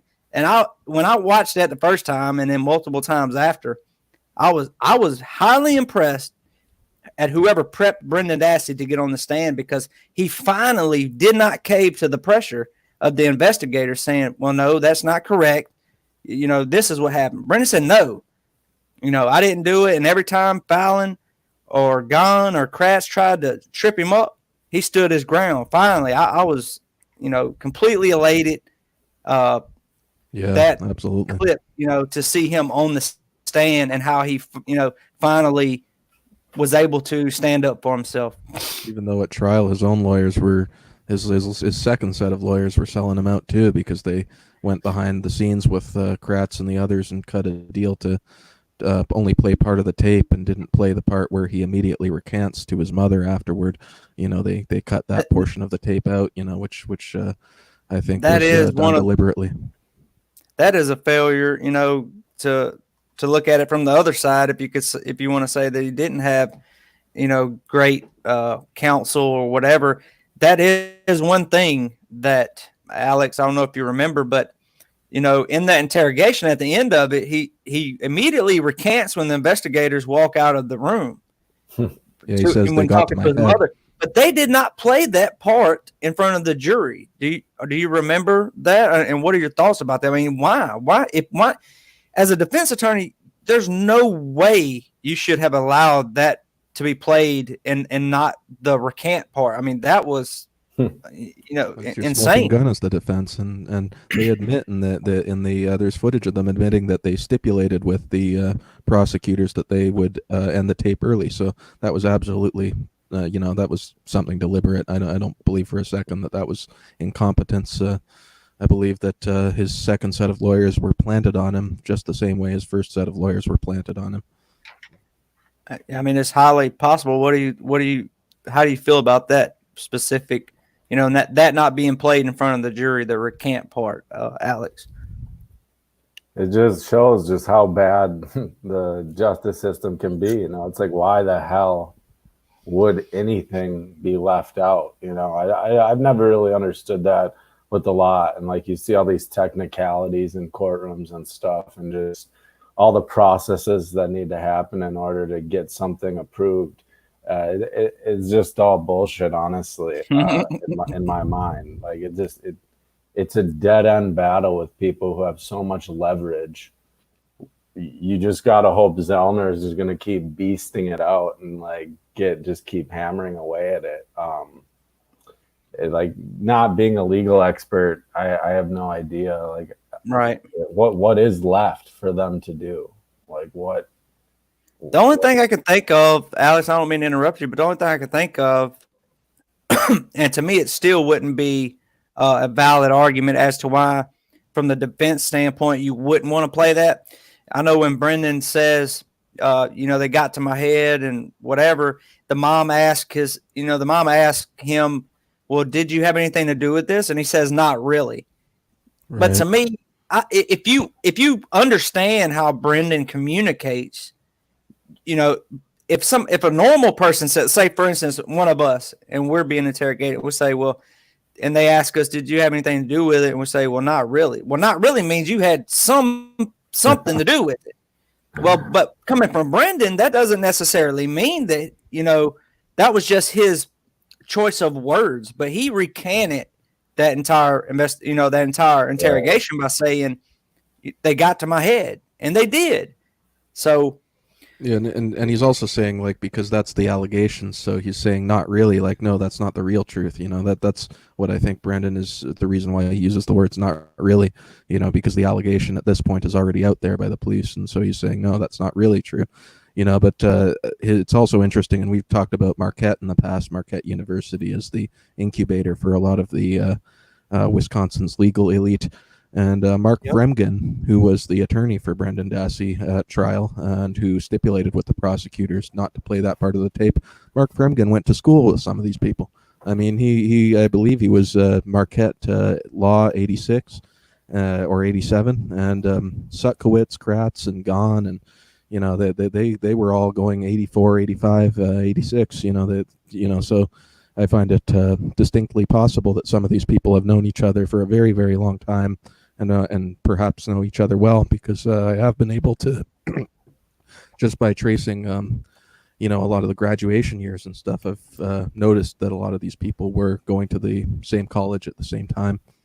So I think that is potentially significant. You've done, and that's why, even on some of our other cases, when we start talking about various individuals, the first thing I do is I ask Thomas, I say, where did he go to school at? And chances are, they went to the same school as Kratz and everybody else, Marquette. So I call it the Marquette Parade. Exactly. So we're going to get into this Fallon topic now that we're about at the hour and a half mark. And Alex, like I said, trust me, we want you to hang around. But at any point, if you do have to go, we understand that. But so far, I mean, we really appreciate your participation and stuff. Yeah, I like just listening and just being a part of it. So I'm not doing much right now. Lockdown, Yeah, we don't want to. We don't, trust me. We're not rushing you off, but we want to. I do want to get into this presentation, so to speak. I know you're both. I know you're both scumbags and want me to leave. It's fine. No. Trust me, we don't. We don't want you to. Actually, we want you to stay and put some of your input in on. Thomas has done a lot of work on some of this stuff, digging for information, and so what we want to do is start out with. We're going to be talking about a lot about Tom Fallon today. And this is one of your title, Andrew. Exactly. One of the strangest, one of the most absurd statements made during the trial, I think, was Thomas Fallon's attempt at poetry in his closings, where he said that Brendan Dassey's presumption of innocence was consumed by the fires of his own guilt. I'm not exactly sure what that actually means or what it's supposed to tell us. It's just much like Kratz's statement about reasonable doubt is for the innocent, or it seems to be circular logic. So it's a very bizarre statement, and I think that it sets the tone for examining Thomas Fallon's involvement in particular. Yeah, I think it was just Fallon's way of trying to be cute, using the whole trying to sound articulate. Fire. I wanted you to go back to that first panel, though, because I think that really. Right, absolutely. Let me go back. So this is something that we only got the civil depositions really very recently. Hold on, Tom. Just for the record, we're not going over the entire deposition. I know there were stipulations and blah, blah, blah put in place. We're not going over the entire deposition as a whole. We only have one or two small excerpts coming out of it.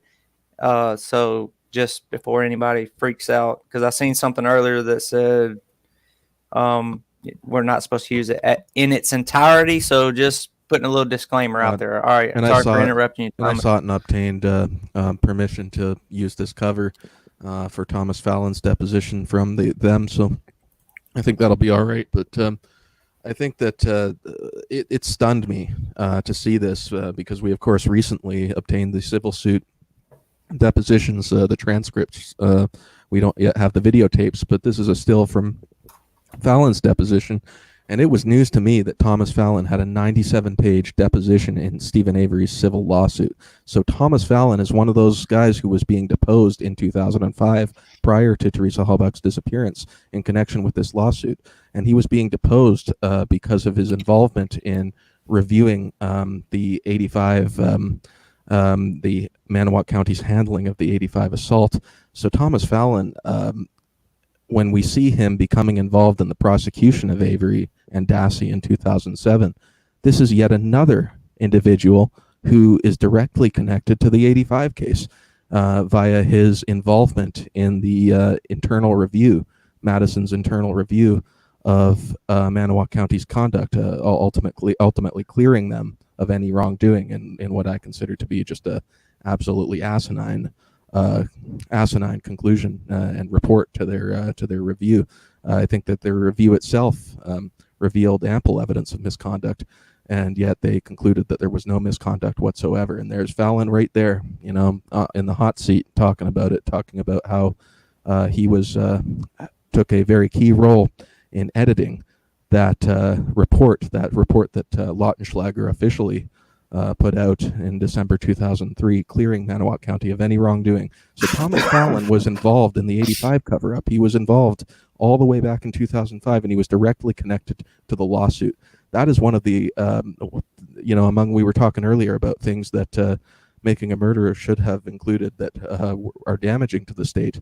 I think that is a huge example of that. That we have a guy who was just absolutely central to the prosecution of Avery and Dassey in 2007. He is taking a central role in the investigation, fraudulent internal review conducted with the intention of clearing Manawa County and getting them off the hook. So Thomas Fallon was involved in this from the very beginning, and was directly connected to Avery's lawsuit. So that I think is very significant. Right. Absolutely. And we're gonna talk a lot about that. Thomas has done a great job with information, and then eventually we're gonna tie this to another case that I've talked about in one of my previous videos, and we're just gonna go through some of this information and have fun with it. Well, it's hard to have fun with this level of corruption, but you know what I mean. Try to, do what we can. That picture of him just sitting there, that just makes me so angry because it just the fact that he would have been allowed to be the special prosecutor on that case, to be right there taking a central role in the prosecution of Avery and Dassey, how that was not a tremendous conflict of interest, how that is just, it's absolutely beyond me how that was allowed to happen and how we're just finding out about it now. But this second exhibit, of course, is a letter that Thomas Fallon sent to Zellner, in which he is stating, additionally, as previously indicated, our search of the records from Calumet County and Manawa County Sheriff's Offices failed to locate a recording of the phone message Ms. Halbach left on George Zipperer's voicemail service. And so this is an example of Fallon's being kind of the liaison between the Wisconsin Justice Department and the defense team, the current post-conviction team. And Fallon here is saying that his search, their search of the files in this investigation could not turn up the Zipperer voicemail. So I think that Fallon is likely directly connected to some of the disappearing evidence in this case. Of course, the one who copied that voicemail and made off with it was Dennis Jacobs, who, of course, is the same officer who of the Manawa County Sheriff's Office who said, is Stephen Avery in custody yet? Right after they had found the car, hours after they had found the car. So And of course Dennis Jacobs himself, who is recently deceased, he dropped dead at the age of 56. There's various accounts of that, what happened. I believe it was a heart attack, but Dennis Jacobs made off with that voicemail, disappeared, and evidently the one who is in charge of getting that voicemail to the defense, as well as other crucial evidence in this case, is none other than Thomas Fallon. So that's a guy who was deposed in the 2004 lawsuit concerning the 85 assault. So that's the guy that is basically entrusted with locating and providing all of the crucial evidence in this case to the defense. So that's something akin to the fox guarding the hen house, I think, because in Thomas Fallon we're looking at an individual who has been central to the cover-up of what's been going on in Manawak County from the beginning. Absolutely. I mean, And Fallon is. Before we leave the zipper voicemail, I did want to bring up a curious string of coincidences concerning that voicemail evidence. We have of course Jason Zipper reportedly committed suicide in December 2017. He apparently shot himself, and he was placed on life support. And around late December 2017, he was taken off life support and he died. And so that's one person connected to the voicemail that met an untimely death. Then we have Dennis Jacobs just very recently died of a heart attack at the age of 56. I believe it was a heart attack, or at least was allegedly such. Jamie in the comment section, I don't want to interrupt you. No, I see it. Couché died. I don't want to interrupt. Yeah.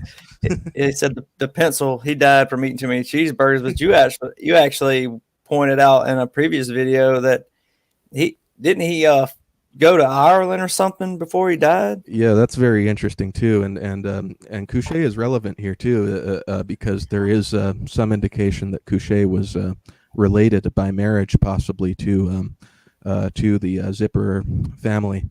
Couché married a woman named Shimek, Shimek, and of course Zipper's aunt is Diane Shimek, the same spelling, and it appears that they that there is a likelihood that there's a relation there.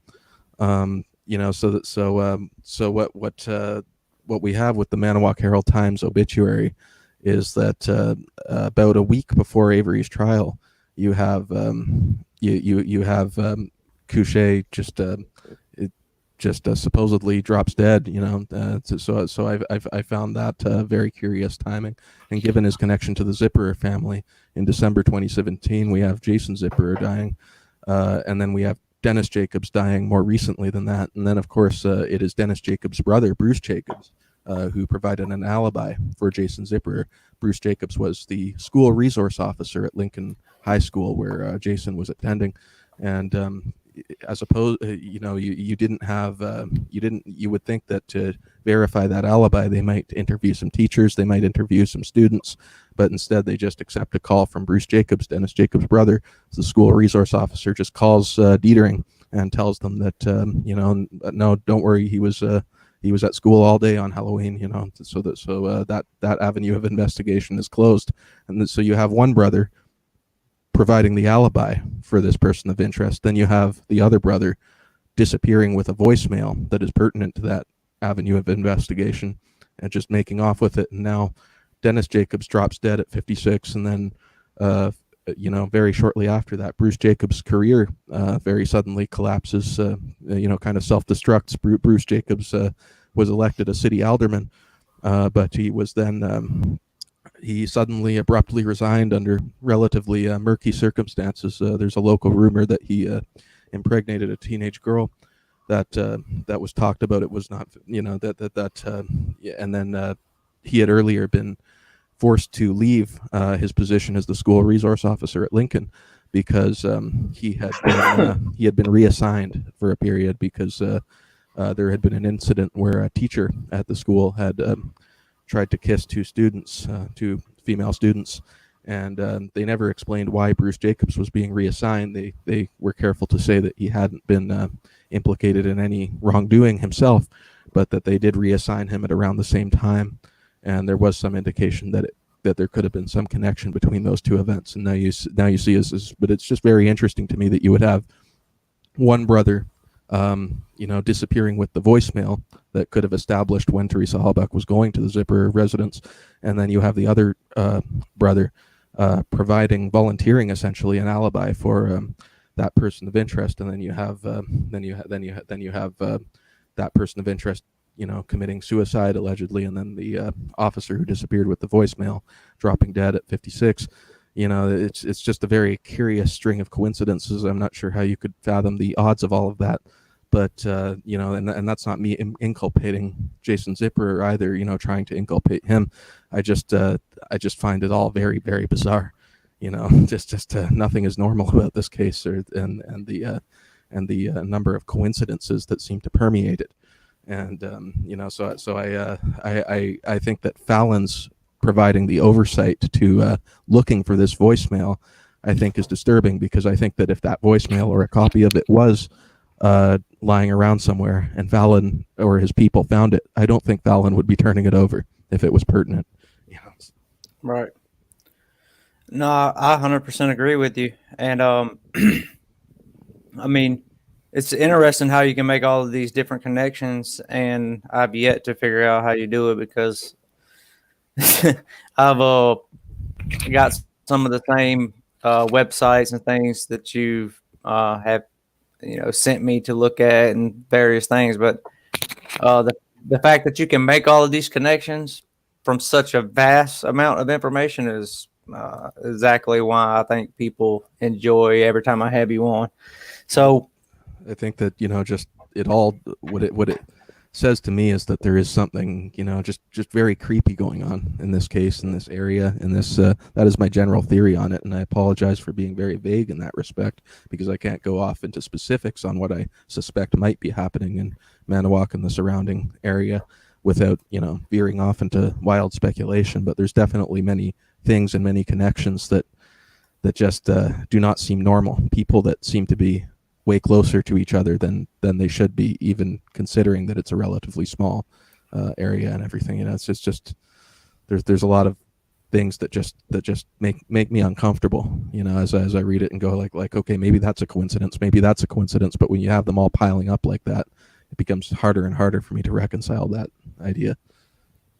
Absolutely. I mean, you can only have so many coincidences before it's not a coincidence. And the fact is that I think a lot of these different governing authorities and counties, and they have a lot of power that maybe not they should have. I know in various places close to where I live, you have a lot of similar situations. Whatever the sheriff says goes, and stuff like that. I mean, you have these elected officials, and that's the thing, man. Just to step off of this for 1 second, is voting is important. I mean, regardless of how somebody campaigns in your parish or county or district or whatever, even the smallest positions at the local level, it's important. And that's not to say that they won't preach one thing and then once they get elected do something else. But the only way a lot of these things are going to change is if you change them at, it all starts at the ballot box.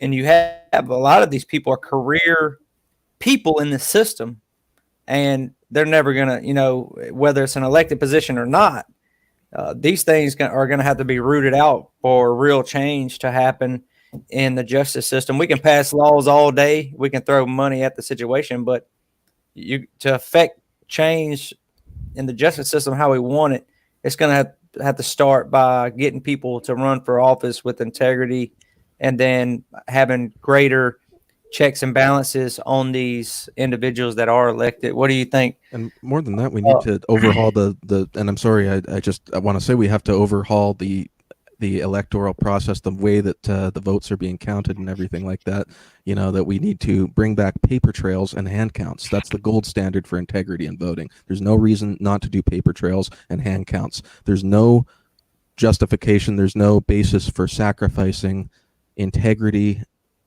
for convenience, which is how these things are lobbied. That they bring in these touchscreen machines, it makes it more convenient for everybody and everything. That's a small. The inconvenience, I think, is a small price to pay for eliminating the possibility for fraud. And I think that these electronic touchscreen machines have created a very refined system for these multi-generational oligarchies to simply keep perpetuating their own power and essentially staging elections. So Right. you really have all of that's falsified, and the voting machines, again, you're not allowed to inspect them. Even if you're the government, you're not allowed to inspect them because it's proprietary software. It's being sold to the government by private corporations. Yeah, I and think that's just insane. and that is a big problem, and it's relevant to this case because when we're talking about corruption and things. But I tend to agree with you, Thomas, on that. We'll see what Alex thinks about it, but I tend to agree with you that any type of technology or electronics in this day and age, maybe we shouldn't have that convenience of being able to press a button and vote, because that, to me, that is that's dangerous. I mean, we've seen through various elections throughout the past 20 years, and they've even had problems with the counting of paper ballots. But I think paper ballots are probably the better way to go. But Alex, what do you? I mean, right. What's your take on that? As far as, we can sit here and talk about these things that are wrong with all of these connections and these various cases and high up government officials. But I mean, wouldn't you agree that the only way we're going to fix this is to have we're going to have to start paying closer attention to who we're electing, and maybe we're going to have to start pressuring people, to run for office that maybe wouldn't consider it. Yeah. Trust me, guys. Like, sorry, I seem so sidetracked too. Like, even with this stuff, like my buddy is sending me all this Epstein stuff, and like the corruption. No, it goes so deep. And like Thomas Myrtle, before we all came on here, me and Thomas didn't talk at all. So I haven't really even met you, Thomas. And this information's great, and the way people like Thomas lay it out. Thanks, man. I mean, do you have a YouTube channel? I've been planning one for like a long time and just have never, launched it. But I keep planning to do it. You should, and put this information. Yeah, I've been telling him that. Your voice too. I feel like when I'm listening to it, I feel like I'm on like some super high level radio show because it's such a good voice, So, and one of the videos I made, not to get too sidetracked, the Bobby Dassey one, dude, I get so much hate on that video. I find it hilarious. People mock how I speak. So when I hear people that really speak well, you're someone who could definitely like make a YouTube channel. Like my channel, I look at guys like Andrew here trying to build his channel, and like just over the years getting these making a murder videos to be so much, and me just being like honestly a fan of the documentary. It's weird even just being involved with this and seeing you guys like really go at it. So I just want to say, like, I'm really appreciative that you guys go at it like this day in, day out. And I know Eric Cozy, I saw him in the chat a few times. He's like, he's got to be one of the OGs. Like, he's been doing it forever. And it's like you kind of just pass the torch on to people, and they just keep making better and better videos. So I just think this information here, like I've just been reading it. It's all such good stuff. Right. Yeah. I mean, there's a lot of good ones out there that's been doing it forever. Eric Coze, Millbilly, Paul Capaldi, and I mean, the list goes on and on and on. But yeah, you're absolutely right. Thomas, I've been telling him that. It's so good to have all these great folks here, like folks like Eric Cozy and stuff who've been on the front lines for so long and everything like that, And I see my friend George Cleese is also in the chat. He mentioned, and this is important. He says that even when they use paper ballots, they are usually counted by electronic machines, and humans never look at the ballots. So even though you're writing your vote on paper and stuff, it's being counted by the machines, it's being processed by the machines and everything. So you still have that same type of system where it's placed into a few hands. The people who can access those machines essentially control the electoral process. It creates this immense potential for manipulation. And I don't think that has any place in a society that purports to be democratic. And in that respect, I wanted to point everybody again to George's website. I sometimes contribute to the website and everything with him and everything. It's called cavdef.org, cavdef.org. And I want everybody to check out, go there and go to the wiki and look up Command Central, because that is a private corporation that is directly involved in installing these voting machines all across in thousands of different counties and districts in Wisconsin. And so this is how they perpetuate, how they get all of these clowns in there over and over again, is because they have a system that is just designed for fraud, that is the opposite of transparency and the opposite of any semblance of integrity. And I think that it's really important for everybody to push for that, because that's the type of thing that is really going to force a change in this system that will actually be significant. Because I think a lot of what we see is we constantly see the people being replaced by just new wolves in sheep's clothing. You see how Brad Schimmel and you see how Scott Walker and Brad Schimmel are replaced by Chris Evers and Josh Cullen. You had many people who were advocates of Avery and Dassey and everything like that. They were saying that we needed to get Schimmel and Walker out and get Evers and Call in.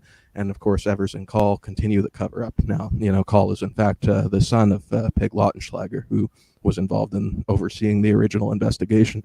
So we really need to get paper trails and hand counts back into those need to be defining features of the electoral system, because that's going to be the first step to really changing it and throwing some of these people out. All right. Well, Thomas, I know we've been getting you to do a lot of talking in the last 20 minutes, but if you want to going back to this to Tom Fallon and this I want to say something in particular about Tom Fallon, and I think it's very important that go ahead. People like Lautenschlager and Josh Call, Scott Walker, Chris Evers, these elected officials are frontmen because they come and go, but people like Thomas Fallon just float there behind the elected officials and just stay there for years and years and years and years. They just stay there indefinitely. And I think that they kind of form the oligarchy, these types of unelected appointees. It's a government of appointees. Those are the most powerful people, really. Right. And I agree with you. I mean, there's a case that we're going to talk about in a minute that ties to Tom Fallon and stuff that is, I mean, it's kind of, I guess you'd call it, I'm not sure what the word would be, but systematic, or you have buddy systems within the government and you have certain things. But if you get away with a few things a couple of times and it goes unchecked, then it's kind of like all the rules go right out the window from there forward. I mean, these people have been doing this for years and years and years.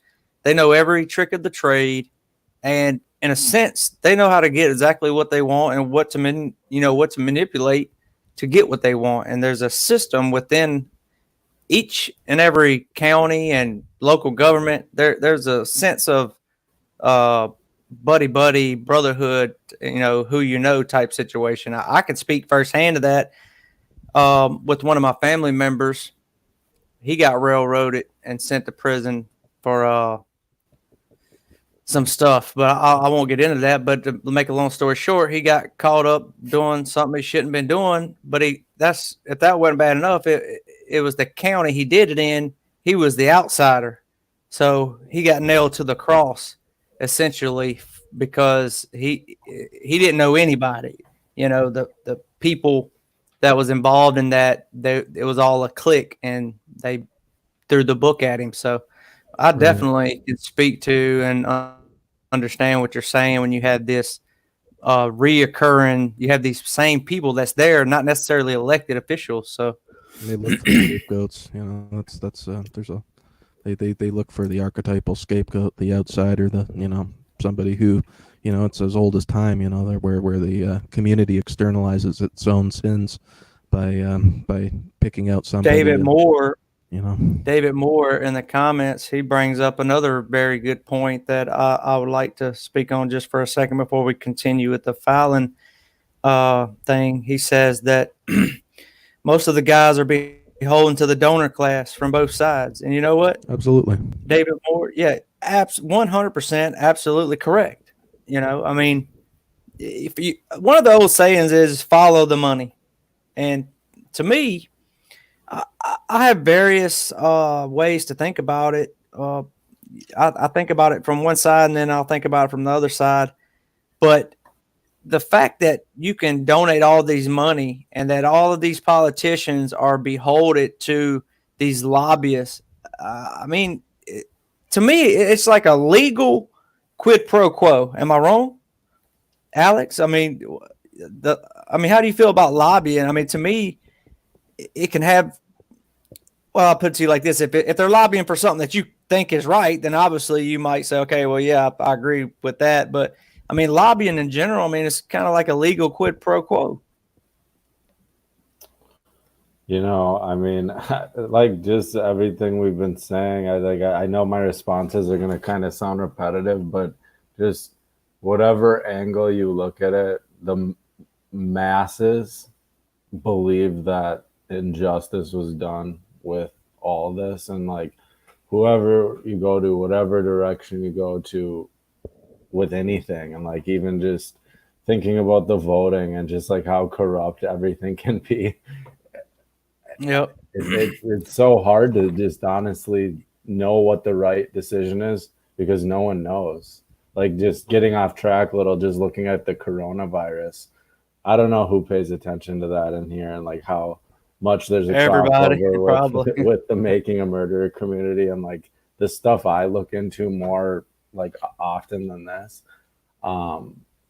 We just don't know what information's true and what's not, and like how everything's sorted out. And if something is blatantly lied about, it never seems to get figured out, no matter what is thrown into this. Like all these intelligence people just putting this crazy information out there that blows most people's minds who become obsessed with making a murder and stuff. Is it like, how is this possible? How is it, does it go this crazy? So, not to get too off track. Sorry, I have bad ADHD. No. My buddy keeps sending me the Epstein stuff, and I'm just listening. And that stuff, I think, may have more relevance to this case than most would think it. Most would presume at first glance. There has, of course, been some very disturbing rumors about this community that have circulated persistently.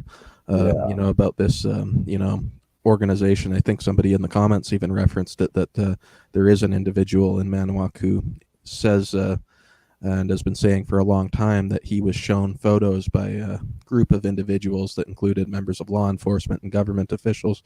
These individuals showed him compromising pictures of private citizens who were in prominent positions and stuff. And we can't necessarily verify what that guy has said. We can't. But one thing that I do find compelling about him is that he has always told a very consistent story, and he's never tried to sell a book. He's never tried to sell, he's never tried to sell this story. He's never tried to profit from it. He's not asking for donations of any type to himself personally.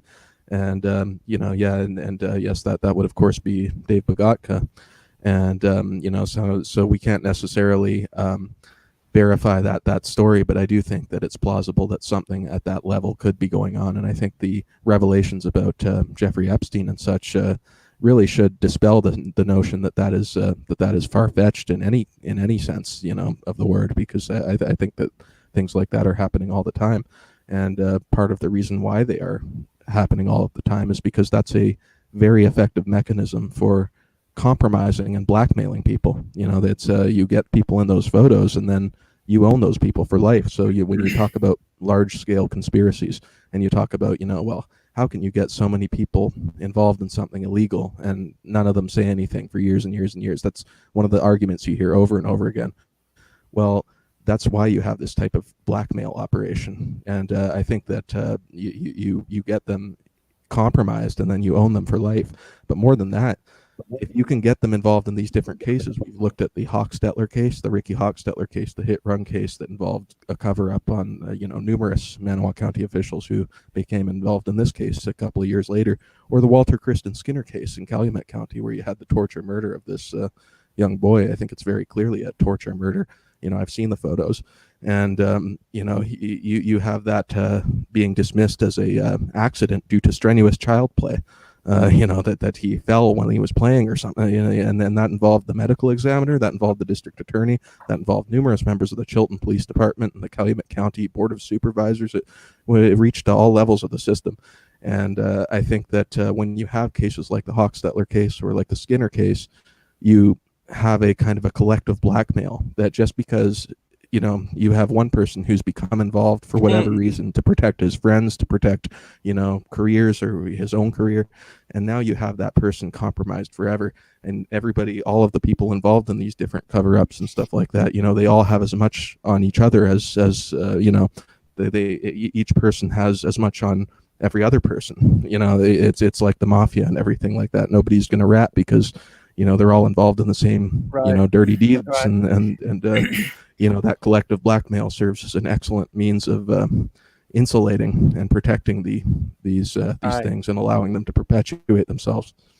And I'm gonna let you. And it sets up a situation for that rot to just corrupt your whole community, because if you allow that stuff to happen, it sets the tone for everything that's going to happen after it. All right. I mean, if it's not stopped, it's kind of looked at as a free pass, I guess you could say. But while you catch your breath before we get back on Fallon, and I promise we're getting back on Fallon right after I say this.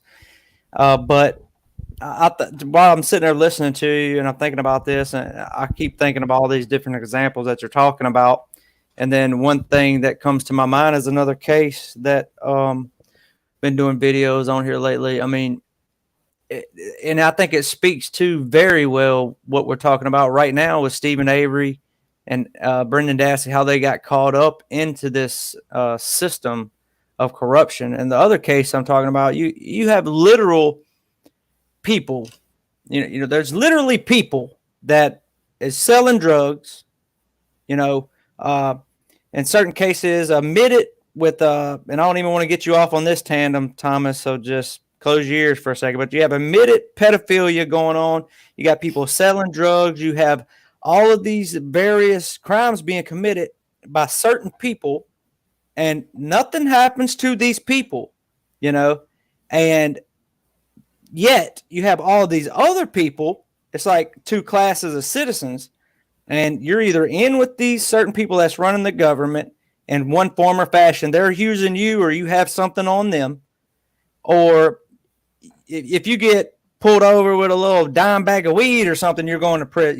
They're going to prosecute you to the fullest extent, and you have all this corruption going on where they're trying to do away with the drug courts in this county. That county being crap, it completely escaped my mind. What county? Walworth County. You have all of these different things going on, and some people go unpunished, and some people, and it's just, I think it speaks to, and you have the level of corruption where when certain things happen, it just gets swept under the rug. There's nobody looking into it, and they're like, well, he's one of the good old boys, or for whatever reason you're protecting him. Some people are protected, some people get the hammer dropped on them, which just speaks to what we're talking about and the level of corruption. And some people can't open their mind up enough to believe this stuff. I know, because I used to be one of them. I used to be one of the people that was just completely closed-minded about these types of issues. I would believe some things, but when you start talking about all these different conspiracies and all these different things, I would be completely shut off to a lot of those possibilities. But with cases like this and other cases, when you start seeing it, I think that's maybe a big difference, is that it used to be in a dark room, all of these things taking place, but they're making more and more mistakes, and it's starting to be right out in the open, and they don't even care anymore. I'm like, the level of corruption is just so blatant and disgusting, and the fact that we're sitting here just allowing these things to happen. Like for instance, in my state with the Jeff Davis 8 case, you have all this evidence on these police officers and on these other individuals, and yet the people that killed 8 women still they have no justice. And people are driving up and down the street, going to the gas station, all this stuff, and they don't have a care in the world. So until it happens, something happens to you where it affects your train of thought. It's hard for people to open their mind up to these types of things. But I think people are starting to see it. You just have to keep an open mind and look at everything right down the middle. But Thomas, I want to let you get back to this Fallon presentation. Oh, since sure. We're coming up on about, and I think the system that you're talking about is protected by a thin layer of public incredulity. People do not want to face something that's this horrible. And so a lot of people choose to, look away. And that's I think as more credible information is exposed, it demonstrates that these types of things are happening. I think that denial gets more and more difficult for to maintain, and I think that's when you have a larger number of people just coming to the realization that this is what the system is, and addressing it as such. That's going to be the beginning of affecting change. I wanted to point out with this exhibit that we're looking at here. This is, of course, where Zellner is requesting that they inform the court that she is asking if they should inform the court, of course, the circuit court, Angela Sutkowitz, if that they're going to inform them that they've come to an agreement with respect to scientific testing of the RAV4 and of other evidence. And Fallon states that once he had, and I'm quoting, once he had finalized the scheduling of the RAV4 examination with the Calumet County Sheriff's Department, a stipulated order could be presented to the circuit court similar to the original stipulated order for independent scientific testing, blah, blah, blah. Basically what Fallon is doing is he's telling her, just wait, and of course it's in that interim period of waiting that Angela Sutkowitz passes this, passes down this unceremonious ruling, barring any further scientific testing, denying the motion before the agreed-on scientific testing can happen. Fallon then says that that when they attempt to rectify the situation by getting Fallon to sign on with them, to get that vacated and get the motion back get the testing back on the road. Of course, Fallon doesn't agree to that at all, and Fallon just what it looks like to me is that Fallon colluded with Sutkowitz and with the Wisconsin establishment to scuttle that testing. It seems to me that if you are somebody who wants to prove that he was good for this, then you would be the biggest advocate of having this testing. Why wouldn't you want all of these avenues to be looked at so there could be finally some closure? But instead, you have Fallon engineering this delay in the scientific testing, and during that delay, you have Sutkowitz passing this very strange ruling that reverses an agreement that had already been come to by both the prosecution and the defense, or by the state and the defense. So I think that shows Fallon's direct role in blocking further scientific testing of both the material that was discovered in the gravel pits and, of course, the RAV4, which I think both of those avenues, I think, are key to finding out what happened. And it's very interesting that Fallon would be taking an active role in what I see as bad faith negotiations with Zellner that designed to bad faith. He's misrepresenting his intentions and everything with engineering this delay. And it strikes me as a lot of dirty tricks to ensure that scientific testing doesn't go forward. Absolutely. And of course, speaking of dirty tricks, we have this next exhibit here that, of course, is a document from the Calumet County Sheriff's Department. It's dated September 20th, 2011. Reporting Officer Jeremy Hawkins.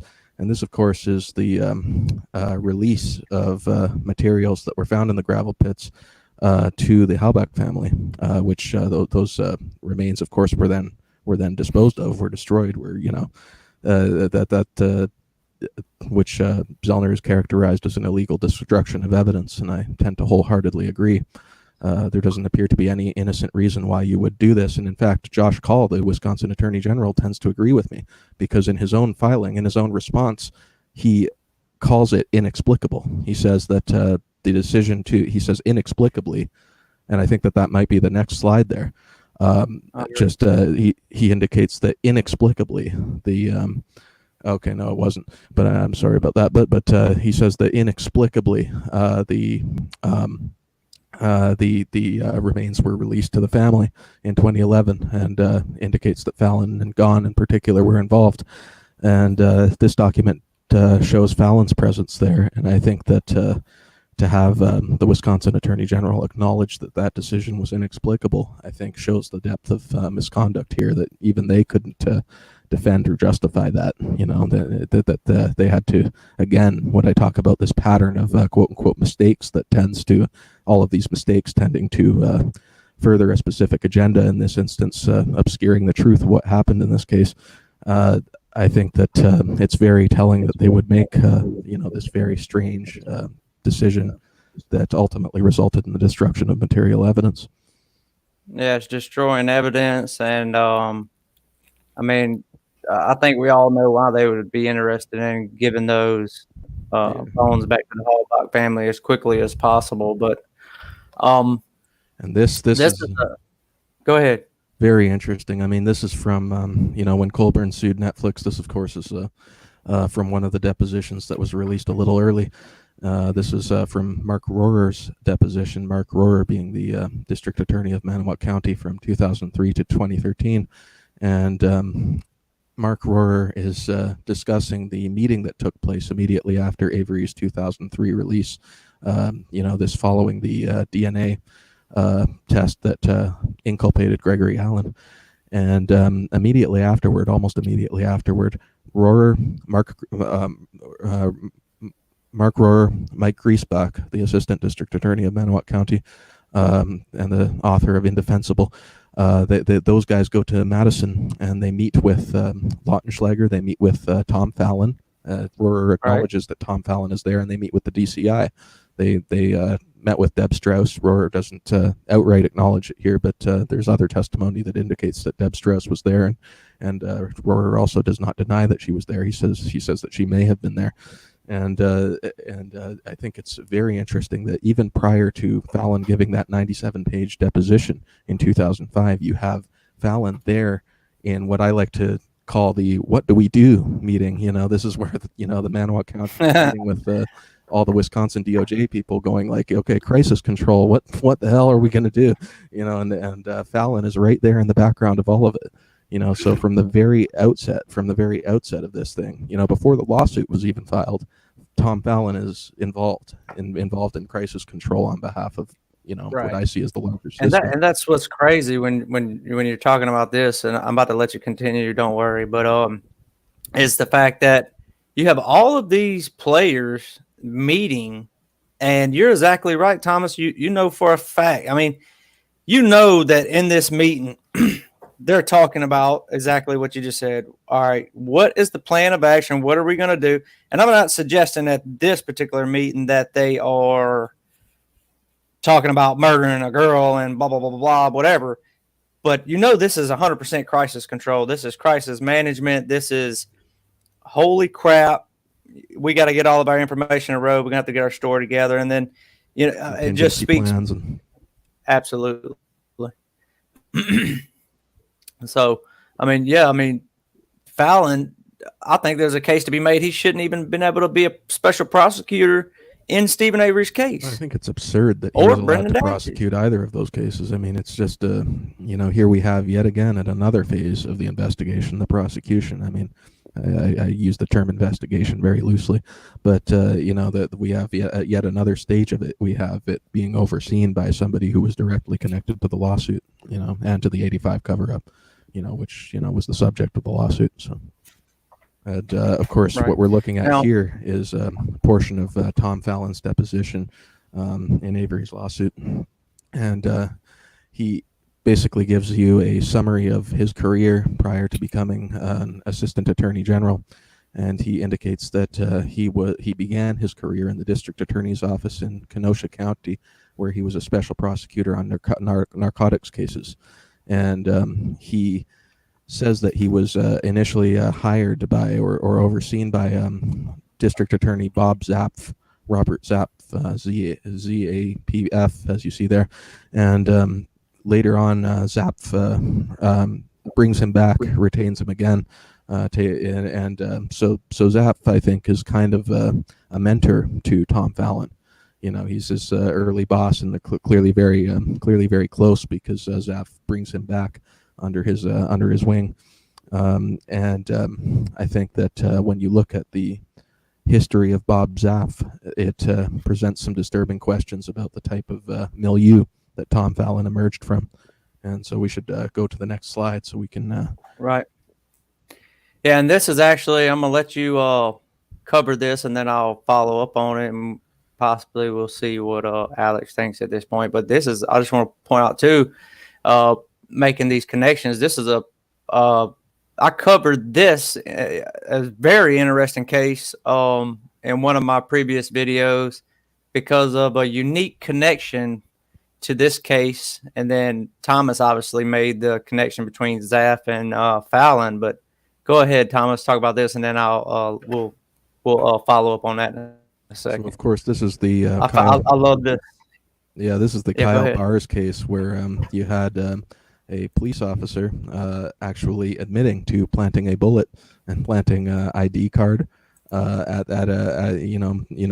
the property that was being searched to be connected to a suspect in another case, and eventually Kyle Barrs admits that he in fact planted evidence, that he planted a bullet, and Bob Zapf was prosecuting that same case that Kyle Barrs planted evidence in. So you have Tom Fallon's mentor prosecuted a case in which planted evidence was used. But that's not all, because of course, some people are going to say that, well, maybe Bob Zapf didn't know about that, that maybe, he was, that he didn't mean to prosecute a case in which that type of misconduct had occurred. The defense did not find that credible at all. They actually believed that Bob Zapf knew about this and had deliberately not disclosed it to them until very late in the game, basically at the 11th hour, and so you have Zapf is accused of planting evidence, of prosecuting a case in which evidence was planted and then not disclosing it to the defense in a timely fashion, and Tom Fallon begins his career under Zapf and then later is retained again working for him. So that's kind of his mentor, is somebody who, was implicated in a case in which a bullet was planted on a suspect. I think that's remarkable. And I think this is a great point to jump in right here and say that I think the video I covered this in, I want to say it was Bad Boys in Blue, but I'm not for certain. So if anybody is watching this video, and let's say they got some guilters or some haters or whatever, anybody that says, well, the police ain't going to plant all this evidence or whatever. We have a case right here, and you can look it up for yourself, where, and Tom Fallon is associated with Zapf, It was trained by him. Yeah, exactly. So, I guess he's learning from the teacher, or whatever. But the cop is found guilty. He admits to planting in a case. Okay, not only just a bullet either. That's what I found very unique about this. Is the cop planted a .22 caliber bullet and an ID card at a scene. Okay, and it's believed that Zapf knew about this information way ahead of, from the time that he actually disclosed that he knew about this information. So for anybody that says, well, I just don't believe the cops would plant this or do this or whatever. I mean, here's a case right here that directly has ties to the Stephen Avery case in a sense that shows you that police officers, not all, but police officers do plant evidence. I've also covered, other various cases from Chicago, Florida. The one in Florida was absurd, where the officer was planting methamphetamines on almost everybody he pulled over. I want to say it was like over 200 people he planted methamphetamines on. So, I mean, the notion that these types of things doesn't happen and it's a conspiracy theory. I mean, this right here would speak to disprove that firsthand. Yeah, absolutely. So- and I mean, and ultimately, I think it's very a sad comment on the justice system that Kyle Barrs was ultimately, I think, sentenced to something like 1 year, and I don't think he even served out the entire 1 year for planting a bullet in a homicide investigation. I mean, you know, it is not treated seriously by the justice system at all. You know, as seriously as it should be. You know, when you consider the immense damage that it's doing to somebody's life and to somebody's, you know, depriving somebody of their liberty based on fraudulent evidence. And you know, I think that creates a climate of enabling that type of behavior. You know, and of course, this is a rather amazing graphic. I have to credit Temptedious on Reddit for producing this graphic. That would be TEMPTEDIOUS, who is an excellent poster on the TikTok Manawak subreddit. Breaks down a lot of the motions and stuff in layman's terms and everything, and has a lot of very compelling presentations. And this is November 11th, 2005, so it's 3 days after Stephen Avery is arrested. You know, no analysis of any type of the burn pit has been done. You know, the defense or no one else has had the opportunity to bring in experts, and you have Fallon's DCI agents, these Wisconsin DOJ agents, bringing in excavation equipment and just destroying the scene, just completely destroying the scene. You know, and it's right there in the public. And these photos were not released until just I believe within the last year. I might be wrong about that, but these are very recent photos. But you know, there you go, your government in action. You know, destroying a crime scene. Yeah, well, I think a lot of people would object to that and say they wasn't destroying a crime scene. They were. I mean, in the sense of, you know, that it should be analyzed as such to prove or disprove any of the arguments from either side. You know, and in fact, I would argue that it is a crime scene, and that it's a crime scene that you know, it's a crime that they staged a scene there. That's a crime by law enforcement, and you know, so rather before that could be proven by any type of scientific testing, you know, the Wisconsin DOJ takes it upon themselves to bring in excavation equipment and quote unquote process the scene. You know, as you see there. The only process was cranking up that bobcat. Now, I know we've all seen Jurassic Park, and I'm not saying that forensic anthropologists have to go in there and uncover this burn pile like they're trying to uncover a Tyrannosaurus Rex or anything. But the fact that, I mean, this is just absurd. You were speaking about this earlier, Alex, and a lot of people have. I mean, look at this guy. He's not just doing it. He's doing it with a grin, you know. I mean, happy doing it. Exactly. I mean, they're digging up the burn pit. There's no process. There's no photographs. There's no careful extraction to be able to get the most information out of these so-called bones that we all know wasn't burned here. But I mean, this is absurd. The forensic anthropologist I spoke to, I said, in what case would you use machinery? And he clearly said that the only way we would use machinery, if the bones were so deep, it would just be unfeasible to, you know, get to them anyway. So even if the bones had been burned on that burn pit, they wasn't 8 feet under the ground. They'd be laying under a couple of, you know, inches of dirt or something. Yeah. But even if you thought there was material that might be under there, you know, that's not the way you would quote unquote process it, you know, because that would, of course, I mean, you're running over half of the crap evidence that you're trying to retrieve, you know.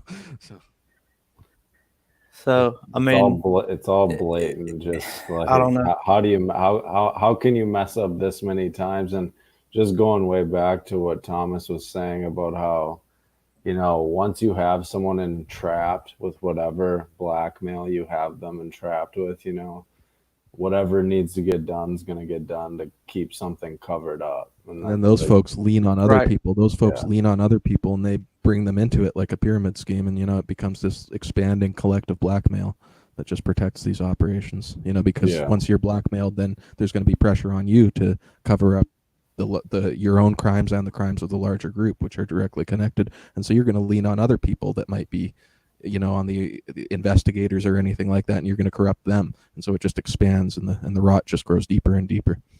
And this has been growing since the Penny Bernstein situation. If you think about how long that snowball's been going down the hill, just of lies and lies and lies. So it's hard to uncover. And it's a shame. Everything. Yeah, and then it's a shame, people like Brendan get caught up in this. And I guess you could say it actually goes all the way back to the Sandra Morris incident. A lot of people have said that before. I've said it, that a lot of it goes back to, she was married. A lot of this conflict comes into that road incident where he supposedly points this empty, unloaded gun at her. And I mean, it was a bad situation right from the jump. I mean, it all stems from there. You could trace every single bit of it back to that one incident. And, I wish Avery would have handled that. Right. Certainly put him on the radar of these people. All right. Even just Thomas, the situation of him like burning the cat on accident, like everything has gone against Stephen Avery in a really malicious, bad way, even though, he wasn't a perfect person, and I think that should be acknowledged. But and Alex, you know who the reporting officer was in that incident with the cat? Kenneth Peterson. Colburn. Kenneth Peterson. So let me just break that down for folks. The ubiquitous Kenneth Peterson. He's the reporting officer in the cat incident. He's the arresting officer in '85, and then he's the sheriff in 2005. I mean, it's seems to be, and he also he's one of the people who knew about the 95 call, who was part of that what one of Avery's civil attorneys aptly described as a conspiracy of silence. He was one of the people who knew. He admitted that on national TV after the docuseries. He admitted it on Dr. Phil. He said, "Oh yeah, I knew about it in '95." So this guy seems to show up everywhere. He's. Jeez. I mean, yeah, and I've said that, and many people have said that.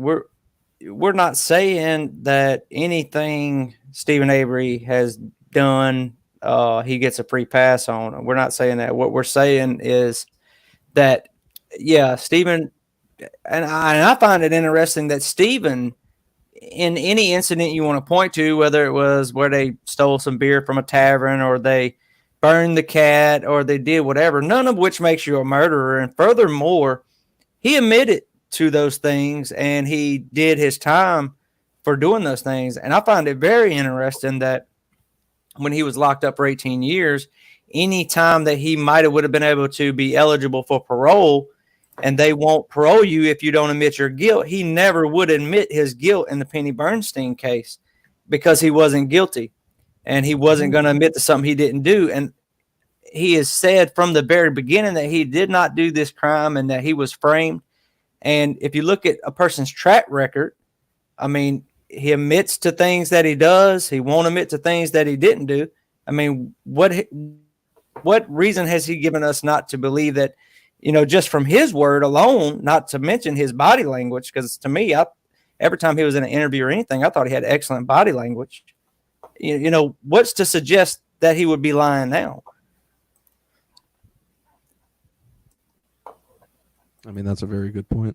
And I think that when you look at the background of anybody in particular, I can't stand that argument where you try to use the background to inculpate them for a specific offense, where without actually, connecting that to any direct evidence, to do with that offense. Because, here's the thing is, saints don't make good scapegoats. You purposely, you look for the people who, have been on the wrong side of the tracks. That's how you make a scapegoat and everything. You don't pick somebody who's who has this amazing reputation with everybody who's in the town and everything like that, because there's going to be greater scrutiny to it. So you're going to pick somebody who many people are not going to hear out. That many people are not going to hear them. If they're protesting their innocence, they're not going to want to hear it. There's so many people in that area who really, no matter what comes out, are always going to think one way about it, and that's mainly because of their position that they had formed on him before any of this came about. So Right. And and that's the thing. But before we wrap up, we still got about 25 minutes. And Alex, I just appreciate you staying around the whole time because I've enjoyed it a lot. I just want to remind people, because I seen earlier a couple people came in that looked like they had just joined us.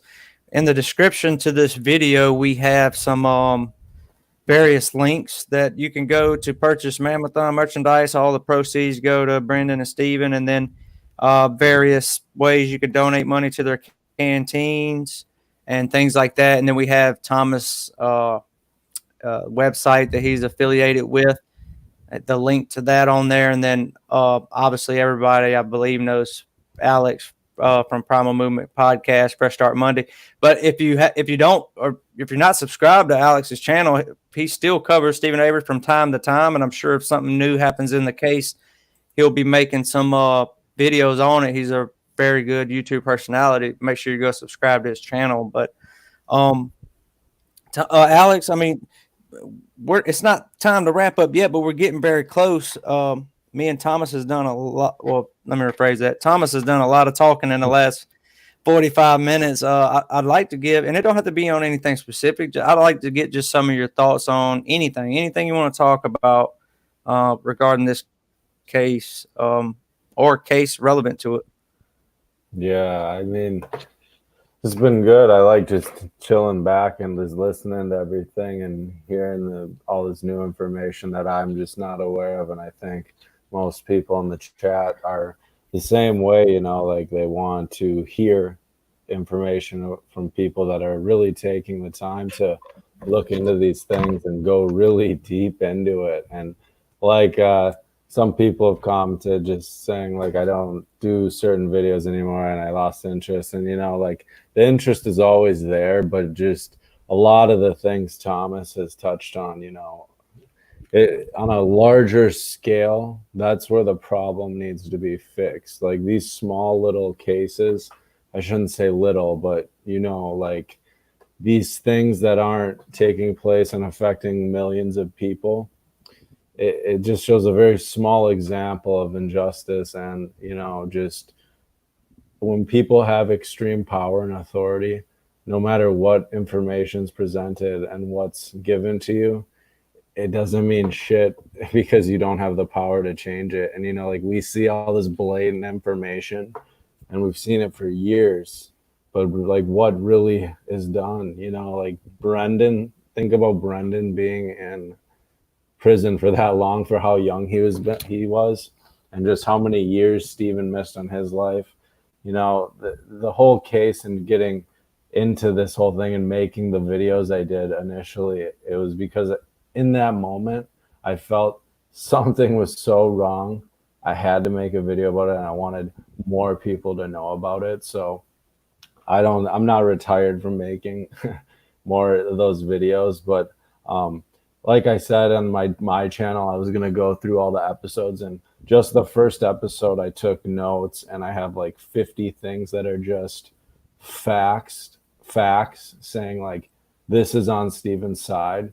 So I'm going to go through the whole first season and literally tally up every single thing that's just like kind of egregious and point out the things that could go against Steven or towards the people prosecuting Stephen, and really compare like, okay, there's 200 things that say that's not right and 20, 30 things maybe that say, okay, he could be guilty. And I think that'd be an interesting video to do. So that's what I have planned with making a murderer stuff coming out.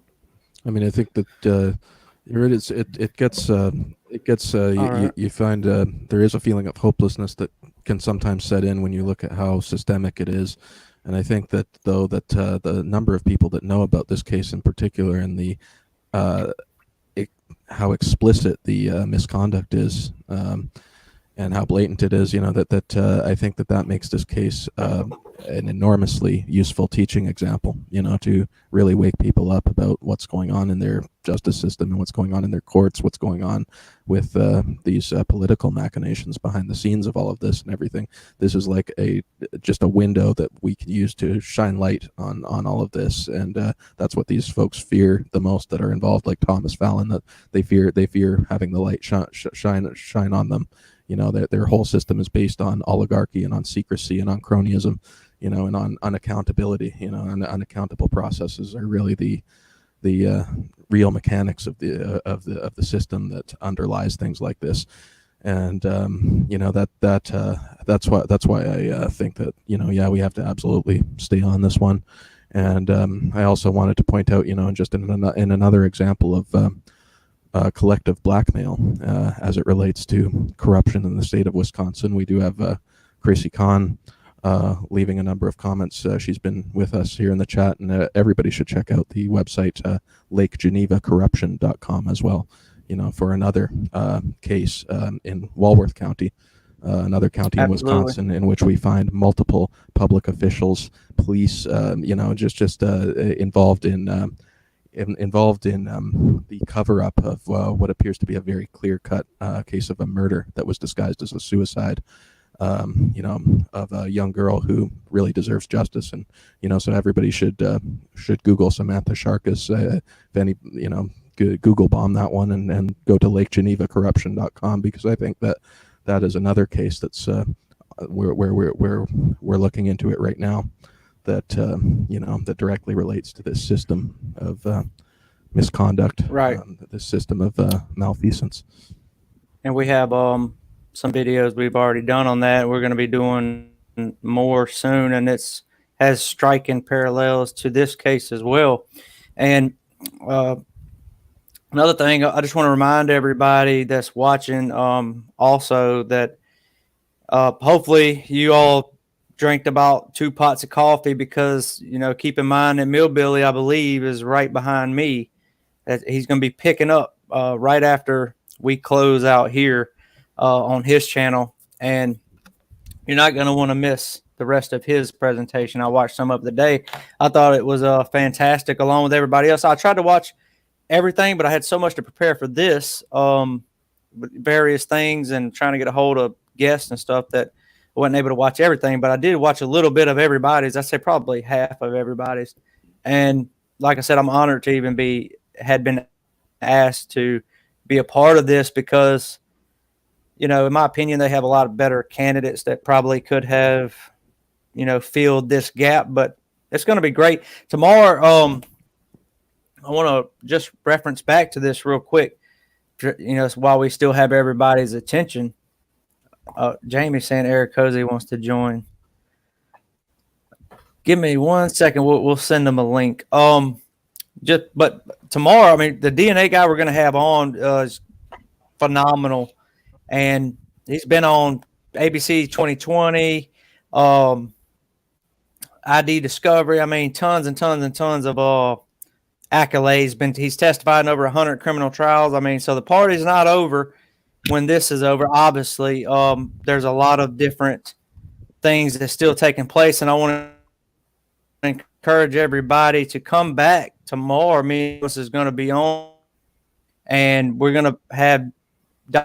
You can look in his accolades if you want to for yourself, but I'm going to go over them tomorrow. But we're talking about a very well-respected DNA analyst who has tons of information. And me and Thomas has actually been going through some of his material. So,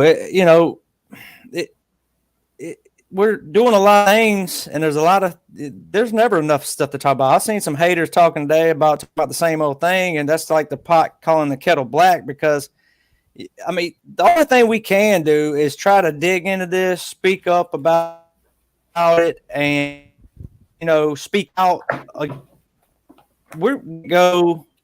That's our avenue to affect change. That's what I'm trying to say. So, that's what we have to do. Now, you can have your own theory. Not everybody doesn't have to agree, but what we do agree on, and the commonality in our beliefs, is that Stephen Avery and Brendan Dassey are innocent. And what we want to see because we want to see that corrected, and we want to see the people that did it held accountable. So, Absolutely. but I appreciate everybody tuning in. And then, Eric Jose, I don't know if you're still listening, but I sent you a link in your messenger to this. We got 15 minutes before we close out. Let me see if I could exit out of this part. Thought Paul Capaldi, Mr. Capaldi, left a very interesting and Here we go. We got it. Very good comment about how do we know that individuals like Fassbender aren't? Oh, hey. Alrighty. How's it going?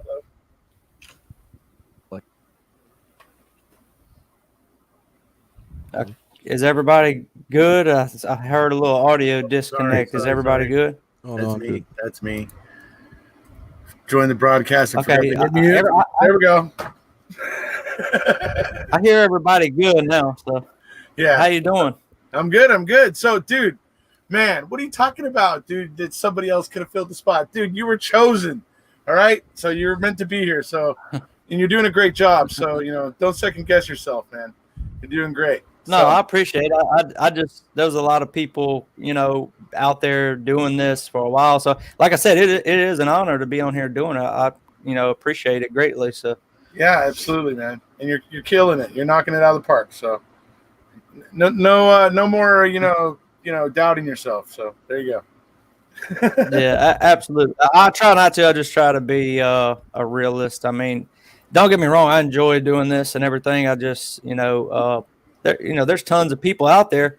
And when I first started this, I wasn't aware of any of y'all, and then I start seeing all these different YouTube suggestions and people reaching out, like Alex over here and Eric Jose. Mr. Paul was the first one to reach out to me. Yeah. So when I see all these, once I guess was opened up to the entire community, it's like, good Lord, man, there's a lot of people been doing this for a while. I'm only 3 years late. One thing about Paul I like is he really is a welcoming kind of presence for people into the community, and he's very helpful to them. I've always dug that about Paul, so I'm happy that you discovered it. No, he's a very likable guy. So Yeah, I don't think I've met anybody that hasn't liked Mr. Paul for sure. Yeah, he's a good dude. All right, so fresh start. What's up, buddy? What's up, Jordan? I haven't seen you in a while, man. I know I've been missing. I've had the tinfoil hat on, hiding in my closet for a while. Like I'm telling you guys, I've been going deep on conspiracy stuff. So it's nice to mix it up and get away from it for a night and just hear about making a murder again. There you go. Yeah, I know lots of people going down the conspiracy roads right now. Not my cup of tea personally, but yeah, it's not something I'd recommend. Unless you just have that interest, right?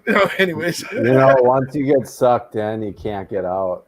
It's really similar to the making of murder stuff, just like weed compared to meth.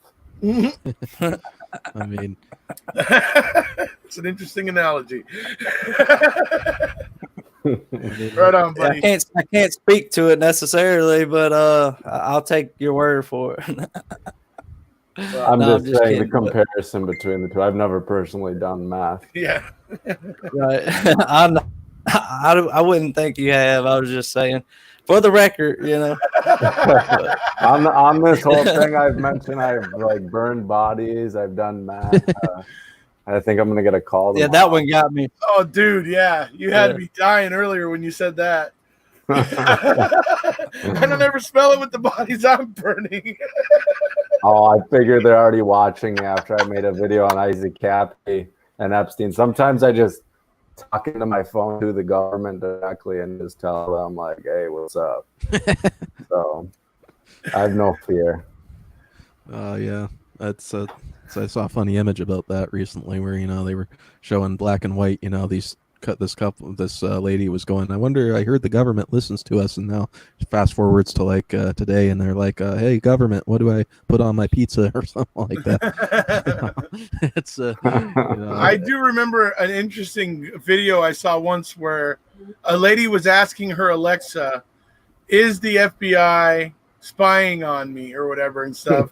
And it was hilarious because it was like Alexa was sweating it. Like it was like Alexa was avoiding the question. It was really weird.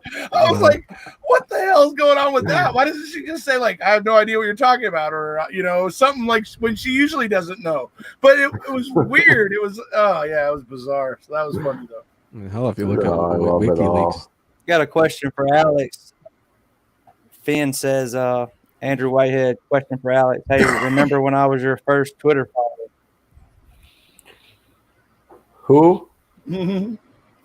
I really And- my Twitter. I have like 3 people following me. So like, if you are the one or two persons in there, I appreciate it. I never really like promote stuff on Twitter. Like, I usually just use Twitter just to look up stuff and like get headlines on things that are happening real time.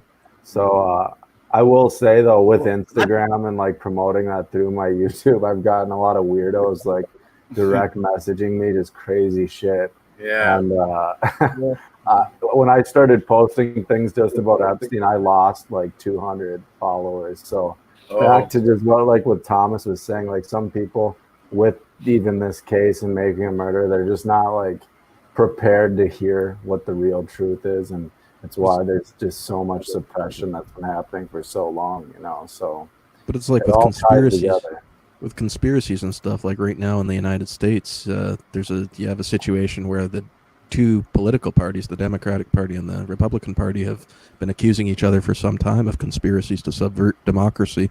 And in the background of all of that, you have, like you're talking about, the Epstein case, where you have what appears to be a large-scale child sex ring involving numerous parties, accomplices, with tentacles reaching to the highest levels of both parties. And so I think that today, I mean, really, when we talk about conspiracies, it's just like any other allegation. We should weigh them individually on their merits, on their evidentiary merits, because, it historically, things like this happen, and it's just, we can't take that lightly, I don't think.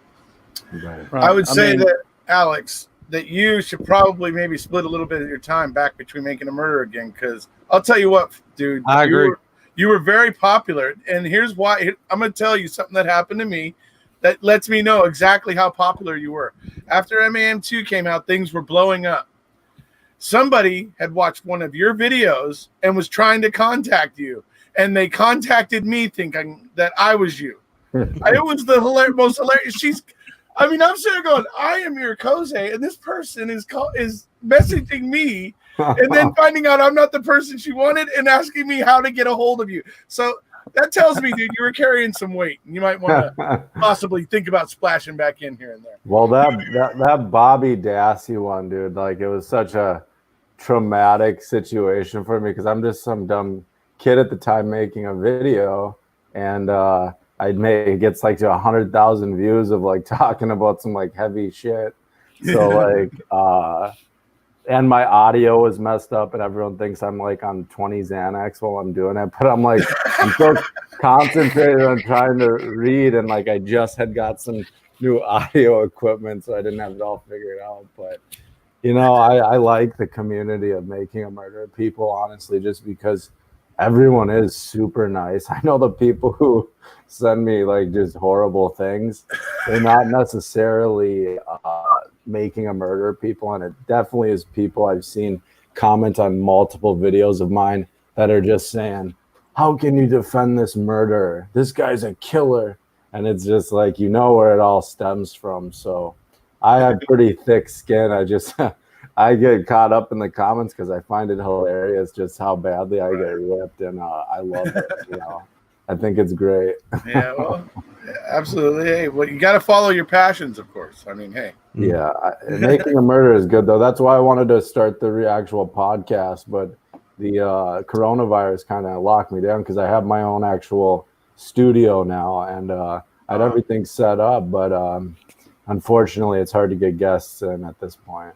Right. Yeah. Right. Imagine Joe Rogan's probably having a similar issue. Yeah, he has unlimited testing though. He can get his test done whenever if he has someone in front of you. The scary thing with this virus is that most of us are probably asymptomatic. Who knows how many of us actually have had it? But you know, you don't want anyone old in your life to get sick. It would just be terrible to know like you're asymptomatic, but you gave it to someone else that you just know that's old and they end up dying from it. Because you see real people dying, and as much as I like to say this conspiracy, this and that, it's a real virus that's killing people. It's just a matter of how the information is being presented to us and what's fact and not, and how much of it is fear mongering. One more thing I'll point out with this coronavirus stuff, and I won't talk about it again, is just if you go to Google and you type in just coronavirus deaths and just type in the United States and look at the number and compare it just to what comes up for actually China, that alone, just like with all this making a murder stuff, is the most blatant wrongness I've ever seen in my life. Oh, yeah.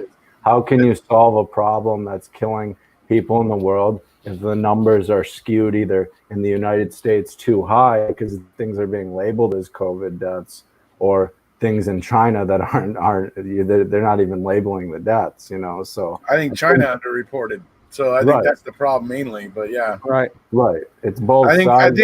I think we probably got a pretty fair gauge out of Italy.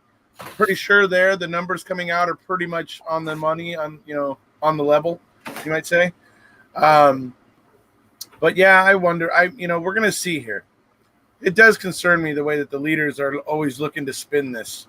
And I was watching the Amanda Knox podcast recently, and she was talking about one where apparently President Trump had attempted. Well, he'd asked Congress to try to get a bill through that would give the Attorney General some pretty unprecedented powers as the Attorney General. It would give him rights to suspend habeas and just all kinds of really crazy stuff. And so I was listening to that. And you just got to be careful. Sometimes people are out there making power grabs, and just be careful. So. Yeah, and I'll tell you, since you brought that up, I've tried contacting 30 senators at least. I mean, I've sent out tons of emails to them because I wanted to see if I knew they weren't going to come on here, but I wanted to get maybe a Q&A through paper trail and then maybe present it for Mam-a-Thon. I've been asking senators for explanations on EDPA because I would like an explanation for whether you are for it or against it. And I'm telling you, I couldn't get the first response from any one of them. And I'm talking about multiple emails. So, I mean, it's just maybe we need to make a concerted effort with some of maybe the Wrecking Crew community, and we'll like bombard them and bomb them with emails. We need to get a response. It's my understanding that that's something that we shouldn't be for. I mean, how the I don't want to get off down that rabbit hole because we only got about 3 minutes left. But the fact that they always use a tragedy like Timothy McVeigh, Oklahoma City bombing, to take away our rights. September 11th, they took away more rights, your Patriot Act and various wiretap and all this other things. So, I mean, this is just more things that we should be standing up against, as Americans in general. So, constant vigilance. Yes, constant vigilance, folks.